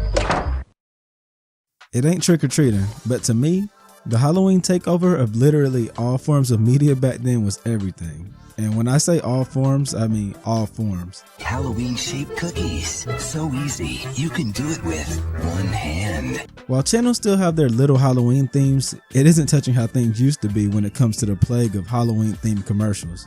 Heck, I was in Florida recently watching a lot of real TV because we all know hotel TV hits different. And the only remarkable Halloween commercial that I saw played was the new Burger King Mummy one advertising their new Halloween meal. But in the 2000s, stop the presses. You weren't going 2 minutes without some Halloween commercial popping up. And typically they were going all out just like Halloween commercials from before that era did. Speaking of TV, a big part of the holiday fun that I remembered while watching hotel TV is the channel surfing and scheduling aspect that came with Halloween. There's a magic that comes with needing to be home in time to watch whatever's coming on that day. I used to love rushing home to catch the new Disney Channel Monstober movie and changing channels to Halloween Wars or Top 10 Scariest during the commercial breaks. On the other hand, there's a horror with scrolling the Cartoon Network to see they're playing the Blair Thumb Project again on another Halloween block. This holiday I've been really choice constipated, and yes, I just came up with that term. So much so that sometimes I can't decide what scary thing to watch for the spirit of the holiday. It felt good to have AMC and the Travel Channel and food channels playing Halloween adjacent shows and films all day to make the brunt of the decision for me. That's real first world problems right there. While the programming is there though, like I said, back in the day these channels leaned extra hard into Halloween. I'm talking custom bumpers, themed commercials, and horror countdowns all day long. To be fair though, AMC still kinda does this. But if you didn't want to fall prey to the man's schedule, you could go to my favorite place in the world, Blockbuster. Nasty weather got you little monsters uptight. Make it a Blockbuster night. You already know, rental stores like Blockbuster and Hollywood Video were the places to be regardless of the holiday. Horror movies, horror games, and overpriced candies, drinks, and popcorn. What more could a kid need? Well, I'll tell you what I didn't want in Blockbuster during Halloween. Press 1 if you were a kid in the 2000s looking for a movie to rent during the spooky season and ran into some horror movie DVD case that scarred you for like a week. For me, it was Saw, Dead Silence, Chucky, and don't laugh at me, but the Ginger Dead Man. I don't know why this cornball always rubbed me the wrong way. And those weren't the only stores you were able to hit during the holiday season. We had the regular big names that are still around like Walmart, Target, and Spirit, sure. But like I said, back then there was also Party City, Halloween City, Kmart, Big Lots, and more. Now, I'm not gonna lie and act like these stores were game changers, but they were a good change of pace from time to time. Big Lots especially sometimes had good stuff for really good prices. Now, when it comes to the actual day of Halloween, it's wild to me that so many kids don't know what real trick-or-treating entails. Going out with or without parents to walk up to homes and get candy from strangers. It's a lot more innocent and typically safer than it sounds, but in a world post-2000s, it didn't seem like it would be that way for long. Myths like poisoned candies being passed out to children on Halloween began in the 1950s and would be passed on throughout the generations, along with other fears like the stranger danger panic settling in as a regular part of the American zeitgeist. While that wouldn't bring a complete end to trick-or-treating in the 2000s, it would help make trunk-or-treat functions, which are more community-sanctioned events, coupled with a lot of security where kids trick-or-treat, more popular and eventually semi-more popular than the original. While it varies per neighborhood, you can find many sentiments online about how people wish more trick-or-treaters would show up at their doorsteps after years of not seeing them. In fact, many of them state how trunk or treat has completely overshadowed it as a mass replacement. Now, if you weren't a kid during Halloween, that might not matter to you, because around the 90s, we got the birth of it, but in the 2000s, slutty Halloween went mainstream. Sexy nurses, devils, cats, schoolgirls, that whole trend exploded out of 90s pop culture, and in my opinion, Mean Girls cemented it with its Halloween scene. Halloween is the one night a year when a girl can dress like a total slut and no other girls can say anything about it. Teen and adult costumes would suddenly lean edgy over classic horrific, featuring mini skirts, fake blood, and a lot of irony. And when you look at the films in the Halloween zeitgeist that were popular in the era, like Scream, Seed of Chucky, Scary Movie, Mean Girls, and the actual horrors like Saw, Freddy vs. Jason, The Devil's Rejects, and House of a Thousand Corpses, this makes a lot of sense. Of course, those get-ups were typically for some kind of party if you were in the older crowd.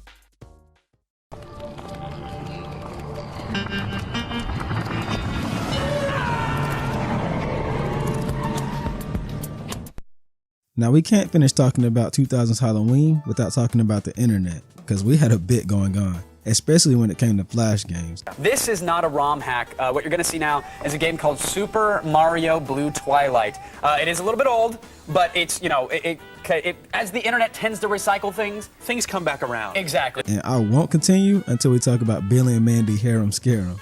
This Cartoon Network Flash game was a 2D platformer where you play as Billy or Mandy and use different weapons to progress through multiple levels till you get to the final boss, Pumpkin Jack. This game was literally the best Halloween themed Flash game on the net and was a must play for the season back then. Completely mocked the Kids Next Door one, and no, I'm not listening to arguments right now. Nickelodeon has its own share of Flash games as well for the season, like Black Licorice, a Flash game where you give out a bunch of candy in your bowl to kids while avoiding the black licorice. And if you do give out that licorice, you get jump scared by a demon kid for some reason because Nick thought it would be funny, I guess. Thank you. Oh yeah, I almost forgot.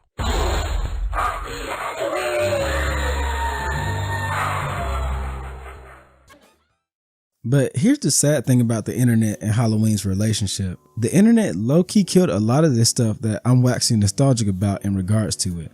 I was reading posts about Halloween on Reddit to think about what to talk about here, and I saw a long post about someone asking, where do I get my Halloween stuff with Big Lots and Party City gone? Comfort and laziness kind of took over thanks to the internet, and now Halloween can feel a bit weenless. Get it? Cause no ween, hollow. Boo! You stink!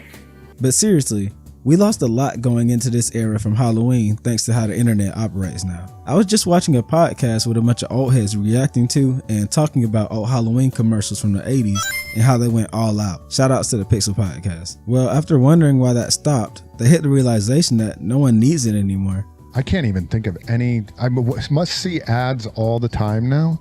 And it must go in my brain and just like, I don't store any of that. I can't even think of what ads look like nowadays. My son, right? They're young, right? Yeah. They're high schoolers. I don't picture them ever in the future being like, oh, I want to watch these random Target commercials. I don't think there's anything there for them to go back and enjoy. You can just hit someone with a cheap Google, Facebook, YouTube, or Twitter ad. And if you're feeling spicy and want to be more annoying, you can do an influencer collab. Like I said in my commercial video, the updated commercialization killed the fun that used to be in the commercial world and sanitized it, made it extra boring. To me, that's why so many people get into that mode now where they're like, the holidays just don't hit for me anymore. We just aren't being forced to have Halloween as much. Now Christmas, that's a moneymaker and a whole other story. But back in the 2000s, Halloween truly consumed the month of October. From Walmart aisles to every TV channel, you just couldn't escape it. There was a magic to 2000s Halloween that we didn't realize we were living through. A magic that I can't really describe, but you get it from old images of decoration from the era, and you can kind of feel it when you walk into an old Spencer's or even sometimes a Spirit Halloween these days. But I think it's because the old Halloween hit because you actually had to be there. Not there as in during the era, but there as in front of that TV or inside that store to get the seasonal mood. That's not to say Halloween isn't fire now, because listen, we had Arthur Clown and Freddy Fazbear at Halloween Horror Nights this year. Checkmate 2000s. You're watching Lincoln 97. The year is somewhere in the early 2000s. Internet shopping is still around, but it's new. November just hit, so you know you're getting that holiday season feeling. You check the mail and it's the holiday catalog. You get to the Black Friday section, see all those deals, but then you think to yourself, do I really want to subject myself to all of that chaos?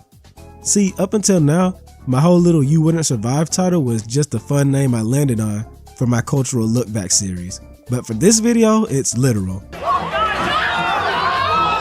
Back in the 2000s, Black Friday was legit a beast and the peak of panic shopping chaos. So much so that you can find people online asking if it was truly that bad back then. And the answer is always a resounding yes. This gonna be enough cards? Sure, maybe. Hey, cells 14, here we go, and then unlock the door. Before the advent of comfortable online shopping and pickup orders, Black Friday was a true cultural event that every serious shopper would get in on to try their hand at finding the best deals of the year during the holiday season. That combination of comparatively great prices and the time of the year would create a literal storm. Imagine cold air, giant ads, and huge crowds standing around shop doors at 5 a.m. before they even opened up. The type of event that you had to see to believe, and trust me, you'd be seeing it on the news year after year, with multiple people taking the bargains way too far. Black Friday back in the 2000s wasn't just shopping. It was real life Twisted Metal with shopping carts standing in for the cars.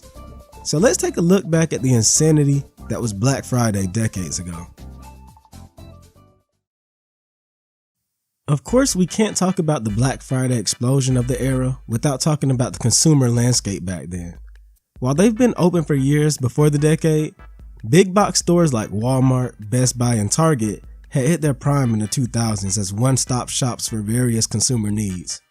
These locations, combined with a decade built around consumerism even more than the 80s, due to advertising advancing in many ways thanks to the different avenues it could take, meant word about Black Friday and its deals would spread to more households than ever.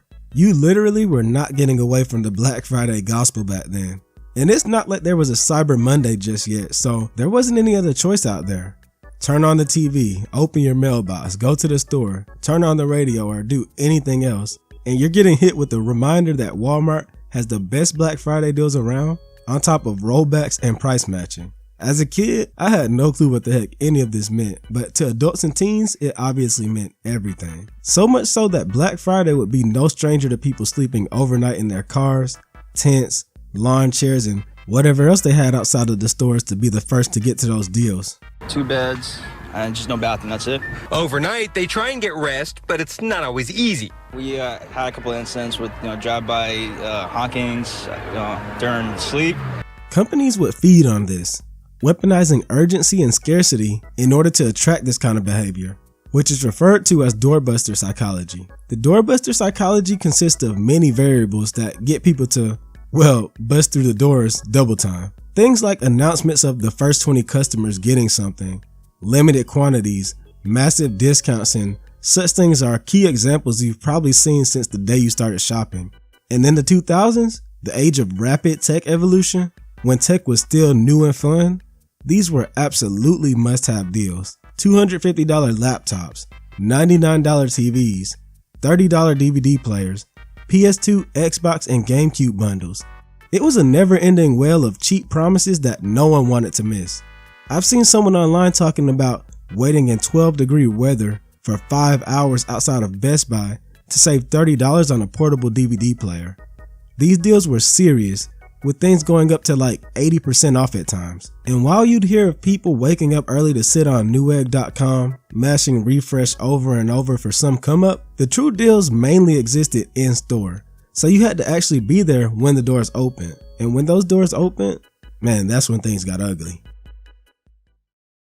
You know how I said for this video the whole You Wouldn't Survive thing was legit? Well, I was referring to this part where we talk about the chaos and violence that would regularly, literally hit Black Fridays. 2000s Black Fridays were no strangers to danger, with shoppers literally fighting over items. It was never surprising to hear stories about whole brawls breaking out between two suburban moms over some cheap microwave or TV. And when there was some big holiday toy of the season, oh, you know there might just be bloodshed. just like all those years back during the Cabbage Patch Doll commotion. While you'd expect the chaos to begin during the actual shopping, the battle would actually start all the way at the door. Not only would people fight to get to the front of the crowd, but it was common to see people forcing their way past the opening doors, pushing workers to bum rush their way to whatever their grail of the day was. Countless injuries, fights, pepper spray incidents, and more were reported year after year. But nothing would hit the world like the 2008 report of a Walmart employee getting trampled to death during the holiday. That day, over 2,000 shoppers would stampede into a Long Island Walmart and mark the first stampede fatality of Black Friday, putting a horrific taste in the mouth of all those who took place in it and dismissed it. And that wasn't even the first reported trampling of the event. In 2003, a 40-year-old woman was trampled while entering a Walmart after being pushed over during a Black Friday rush for everyone to get a $29 DVD player. Like I said though, the 2000s were the peak era for some foolishness like this to take place, as the decade was a consumerist wonderland. With no online ordering and extreme FOMO being a big deal, it was bound for something like that and the other Black Friday disasters to occur. Compound all that with a high pressure atmosphere that invited adrenaline and mob mentality, and you've got a recipe for disaster, stupidity, and DVD obsessed crazies. While Black Friday was looked at negatively by so much of the nation due to all the chaos that came with it, it still became this sort of twisted holiday tradition for others. And the insanity was a big part of that. You can Google Black Friday memories right now, and there are Reddit posts, articles, and everything in between about the fun that families would have going bargain hunting together and getting into fights, beating the rush, being pushed into whatever was around, stealing carts, and whatever else was a part of the Black Friday experience around the country. People couldn't get enough of this, and the best part, the bonding experience of camping outside the store with friends, family, and strangers. Kinda like a midnight release for games, but for the shopaholic. Rick Smith wins the award for the first one in line. He's been here since Tuesday afternoon. People, hold your line, go get something to eat, use the restroom, stuff like that. Everybody works together pretty much. Swartz says the experience is much more than just waiting for those great deals. We come here and we have fun. Last year I came here and I didn't get anything for myself, but we had a good time. I mean, we meet new people. Sometimes it's the same people. This all seems so crazy now, but it was absolutely the norm for the 2000s. During that time, our culture was showing the signs of the hyper-consumerism epidemic that we're in now. But due to a lack of online shopping options and it being in its infancy, we see fiascos like the Black Friday crowds. Of course, all this behavior was only made worse by people normalizing it as just another Black Friday. And while families were having a grand old time, the retail workers were living through another story. A story I imagine being similar to the original cover for Doom. Long sleepless shifts, being pushed around by waves of shoppers, being threatened by customers. It all happened and workers had no real protection against any of it. Heck, some stores really had employees trying to hold the line at the doors like it was a war zone. And to be fair, it kind of was a war zone. Let me read you a few Black Friday experiences from '99 to the 2000s from former employees to get that point across. I also worked at a KB Toys that Black Friday. I vividly remember a mom going into full faith healing convulsing on the floor for a few seconds when she got our last Furby. Insanity for about 2 hours and then poof, when the Target on the other side of the freeway opened. The mall was giving out free coffee too, so we had to clean up empty cups and spills everywhere except for the back room. 1999, maybe 2000, working at Best Buy when DVD players first came out, we had one for $100, which was a huge deal. We were down to the last box after a pallet of them went in about 5 minutes. Two dudes started to punch each other over it. My manager, a former Navy SEAL, laid them out and gave the DVD player to a random person. It was insane. To this day, I refuse to shop on Black Friday in person. There were customers trying to hide in the store as we were closing, so they had first access to goods as we opened 30 hours later, or sneaking in the back the day before Thanksgiving and breaking into pallets and losing their shit when the barcodes for the item they gained access to illegally wouldn't scan. While Black Friday enjoyed its heyday throughout the 90s and 2000s, it would begin to fizzle out in the mid-2010s due to, what else? The internet and the rise of internet shopping. Amazon especially, but online shopping in general would see that Black Friday could be massively celebrated online from the comfort of home. This, along with the rise of a Black Friday competitor in the form of Cyber Monday, would put nails in the coffin of the once monstrous shoppers holiday. Though if you ask me, the deals nowadays suck regardless, so we may as well wrap it up altogether. However, there are other factors that many forget when looking at the fall of Black Friday. One being the many retail deaths that we've seen in recent years. Circuit City, Toys R Us, KB Toys, and a lot more, which led to less choice and less need for Black Friday and marketing for the holiday. The other is that many stores actually open on Thanksgiving now, with many only reverting from this as of 2020, such as Walmart. One of the draws of Black Friday was the fact that stores weren't open the day before. Reversal of this did things such as expanding the scarcity window, splitting the audience, and most importantly, diluting deals. Think about this. If those Black Friday deals are introduced for Thanksgiving Day as well, along with other days in that window, what's the point of going for Black Friday specifically? In fact, why don't we just start calling it Black Week or Cyber Week? We don't even abide by the Friday or Monday thing, so what's the point anymore? But yeah, all of this led to Black Friday being a shell of its former self by the late 2010s, and it hasn't been the same since. From actual great deals to customers going to war, Black Friday may not be what it used to be, but it still has one heck of a legacy.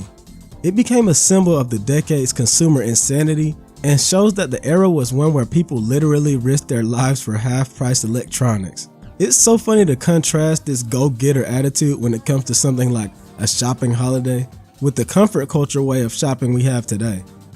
Actually waking up early to go deal with some foolishness and physically go get a great deal is unheard of to so many people in the world now. Black Friday is basically just clicking a button these days. And let's be real, I don't think any store is trying to give us any worthwhile deals to get into brawls over anyway. 2000's Black Friday wasn't shopping. That was a whole battlefield that showed us how far people would go for a deal and how far companies were willing to push them. Like I said, twisted metal but with shopping carts. You're watching Lincoln 97.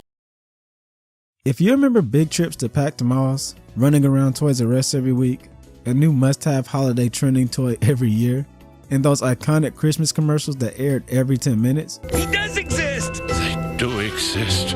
Then you lived through Christmas in the 2000s, and if you did, you know it hit different.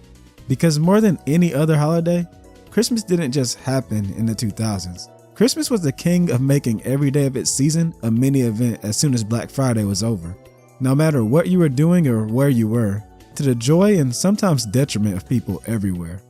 There was no easy online shopping. If you wanted something, your parents had to enter the retail war zone. Toys R Us, KB Toys, and malls could get so packed that they felt like mosh pits. If you wanted to watch holiday movies, you needed the DVD or you had to catch them exactly when they aired on TBS or ABC Family or wherever else they were airing, unless you were trying to watch Christmas Story during that 24-hour marathon. 24 Hours of a Christmas Story will return in a moment on TNT. And if you wanted that toy this season, good luck. Scarcity was real, and every parent became a full-time toy hunter, because there was always that one toy of the year that everyone wanted. While that's a big part of Christmas's then and now differences, there are a lot of others, like things being a lot more personalized now. Some even opposite of being able to opt out as you can nowadays. Like Christmas popping up even earlier and consuming stores as early as late September, becoming more consumer and corporate than ever. Anyways, today we're taking a look back at Christmas in the 2000s, and if you enjoy these cultural look backs, please feel free to like and subscribe and help me hit my 10K subscriber goal. Now let's get into it right after this.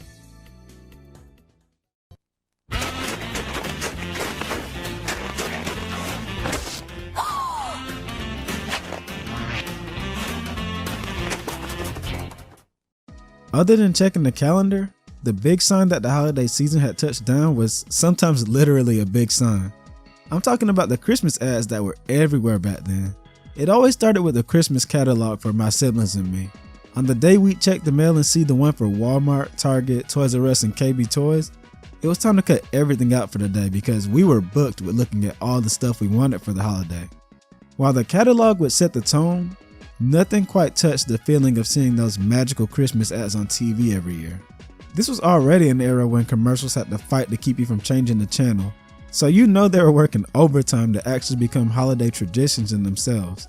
And you know exactly which commercials I'm talking about. The Hershey's Bell commercial, the Now That's Christmas CD ads, the Campbell's Soup commercial, the good non-AI Coca-Cola one, and a lot more. And you know, the brands were hitting unreal levels of product placement. Barbie, Bratz, Lego, Hot Wheels, and every video game console on the market were all fighting for a spot in your brain. It felt like Black Friday and a fraction of its deals bled right into Christmas back then, turning the entire season into a non-stop consumer event. You could argue that today's holiday ads are still like this and they still show up on TVs, streaming services, and even YouTube. But the point is that the content is curated and skippable now. Back in the 2000s, there was no skip ad button. There was no algorithm separating us into personalized content feeds. We all saw the same thing at the same time, and those ads became communal moments. It didn't matter where you saw them or where you were. Those adverts were an unskippable piece of shared culture. That's the real trick that these 2000s commercials pulled off. They weren't just selling a product, they were selling a shared tradition. All the ads I brought up weren't just ads, they were cultural touchstones. And that's actually why we still go back and watch them now. But back then, we weren't just watching ads to watch ads, because the holiday season gave you a reason to tune into just about any channel you could think of. There were tons of ways to celebrate Christmas on TV, from Food Network's multiple competitive baking shows to HGTV's Christmas Across America special. But no channel would have the house locked in all day like ABC Family's 25 Days of Christmas. Starting December 1st until Christmas, ABC Family would play non-stop Christmas and season-adjacent specials, movies, and originals. This was peak holiday for any household that loved it and didn't mind hearing how the Grinch stole Christmas in the background a few times a day. Funny enough, this still exists on Freeform, but it's not the same when every Christmas special and movie is already available on demand via Disney Plus at a lower price point. Back then, the point wasn't being able to watch it whenever. The point was that it was on right now. Now, if you were a kid when you weren't with the family, it was all about Nickmas, Disney Channel, and Cartoon Network. Cartoon Network, Holiday Rush. Lots of great shows. We've got so much. And their bumpers and tons of different specials. They even had Ben 10, a show that takes place during the summer, pump out a Christmas special somehow.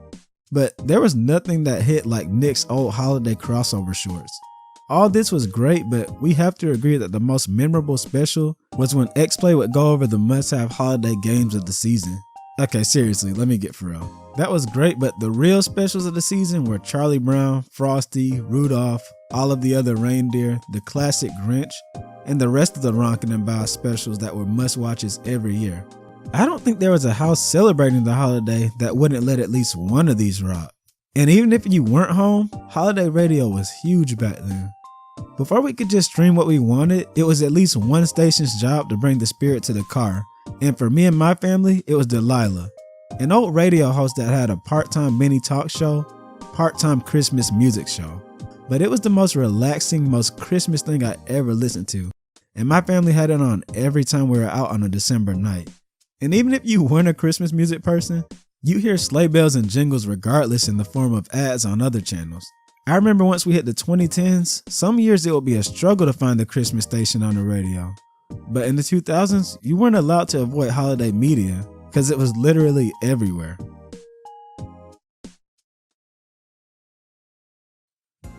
While the catalogs and TV ads were the seasoning, the real 2000s Christmas experience came with the shopping.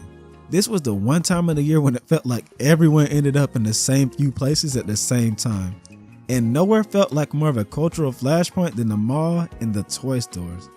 When it came time to tell my parents exactly what I wanted, along with going on the net to ask them for stuff like I did those black and white NECA Ninja Turtles that go for crazy amounts now, and yes, they got them for me, we'd go straight to my favorite stores ever, Toys R Us and KB Toys.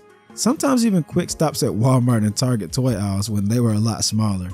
It was like we'd go on weekly visits just to look, and every 5 minutes during those visits I would be saying, I want that for Christmas. The memories of this are so intoxicating. The sound of the demo kiosks, carts, talking dolls, yellowish lighting, the smell of plastic. I remember one year I was so excited to see all those Mega Man X and Godzilla toys at KB Toys, and my parents had me sit in the car so they could sneak and get them for me. I think you can tell from those two loves that I was never a really viral toy kid. unless it came to a game console, Bionicle, Beyblade, or like Spider Sapien. But those viral toys would go crazy every Christmas. It felt like after Tickle Me Elmo and Furby, every company was trying to find the formula to make parents go to war during the holiday. Bratz, Razor scooters, Cars movie toys, and the previously named Beyblades, Bionicle, and Robo Sapiens went nuts on the shelves and were the last true viral holiday toys that went crazy because of kids, before the rest went all electronic and digital, like the case of the Wii, 360, PS3, Guitar Hero, and Apple products. And when gifts went digital, the pilgrimage just shifted from the toy store to the electronics section. For those times, the arena would become Best Buy in Circuit City, and the console launch days looked like Black Friday wars spilled over into December, full of parents rushing and praying that they'll find that last-minute Christmas gift. But sometimes the shopping just wasn't about an objective like toys or consoles. Sometimes it was secondary to the feeling of the Christmas vibe or taking pictures with Santa at the mall. I swear, back then when malls were alive and legit destinations, no Christmas season was complete without a trip to them. And man, they were packed during the holidays. You stepped through the spinny door and you instantly got hit with that sensory overload. The smell of Cinnabon mixing with the holiday scents from Bath & Body Works, and sometimes an actual tree in the middle of it all. Maybe a little stink from the old mall fountains. Every store would add to that holiday feeling, whether it was due to the crowds of the shopping families, decor, or just the fact that they were selling stuff that kids wanted.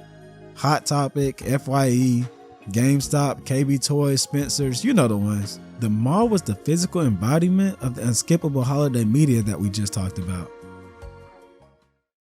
Christmas in the 2000s would be the start of a lot of the traditions that we still hold now becoming popular. Tacky things like inflatable decorations, fiber optic Christmas trees, and those weird dancing trees that creep me out could be found anywhere. But coming out of that decade into one full of minimalist aesthetics, online shopping, and streaming would subdue a lot of what made the season for people around at the time. In the 2000s, everyone saw the same handful of iconic commercials, the same mall decorations, the same store catalogs, and the same movie marathons on the same channels. Like I said, today everything is personalized, annoyingly so at times. You need to subscribe to 8 different streaming services just to watch your favorite Christmas specials, if you can find them on those at all, like the case of Rudolph. Your algorithm will feed you a unique, curated Christmas experience, which means there's no cultural unity anymore. The moment we got the convenience of ordering everything on Amazon and toys going totally digital, the magic was starting to die. The physical scarcity of viral toys sucked in the moment, but you know every parent that went through it will always fondly tell stories to their kid about what they went through to get that Nintendo Wii, and every kid appreciates them even more for it. Heck, some of you told me that exact story in comments on my other videos. Now the only products like this are due to the adults driving up the scarcity, like Labubu's, new consoles, and trading cards. And that makes you realize that the physical places that fueled the magic are mostly gone. KB Toys is dead, Toys R Us is a shell of what it was. Walking into these stores wasn't just about buying stuff. We actually got to play before we bought. Even my dad loved trips to Toys R Us as an adult. These places were full of excitement with demo kiosks and shelves overflowing with toys to discover and play with. Now kids don't even walk into the store to discover some new life-changing toy. They scroll past it in seconds to a personalized ad or get it pushed at them by some streamer. And that transition is why we've seen the end of the must-have toy of the year. Today what kids really want is digital. Robux, Fortnite skins, gift cards, PCs, or the latest iPad. Many will argue that this is all nostalgia, but things really are different now, even beyond all this. Starting in the 2010s, mainline retailers began putting out their Christmas merch as early as September. To some, that extra early start takes away some of the magic and dulls it through a dilution practice dubbed Christmas creep. Ultimately, Christmas in the 2000s hit so hard for a ton of reasons, but that's not to say Christmas is any less fire now. It just means that the magic is different. Truly, it's up to you to keep the spirit going. I know I'll never be a Christmas sucks now kind of guy, cause me and my family just keep the same vibe we had in the 2000s and probably will till it's over. And you should do the same. But how do you feel about Christmas back then versus now? Did I miss anything that was big back then that you think I should have mentioned? I know one of them is the book fairs that would happen at the end of the school year before the winter break, because I used to be eating in those. But I'd love to hear it all and anything else that resonated with you here below. Please like and subscribe if you enjoyed, and please have a good one and a happy holiday. Thank you so much for watching.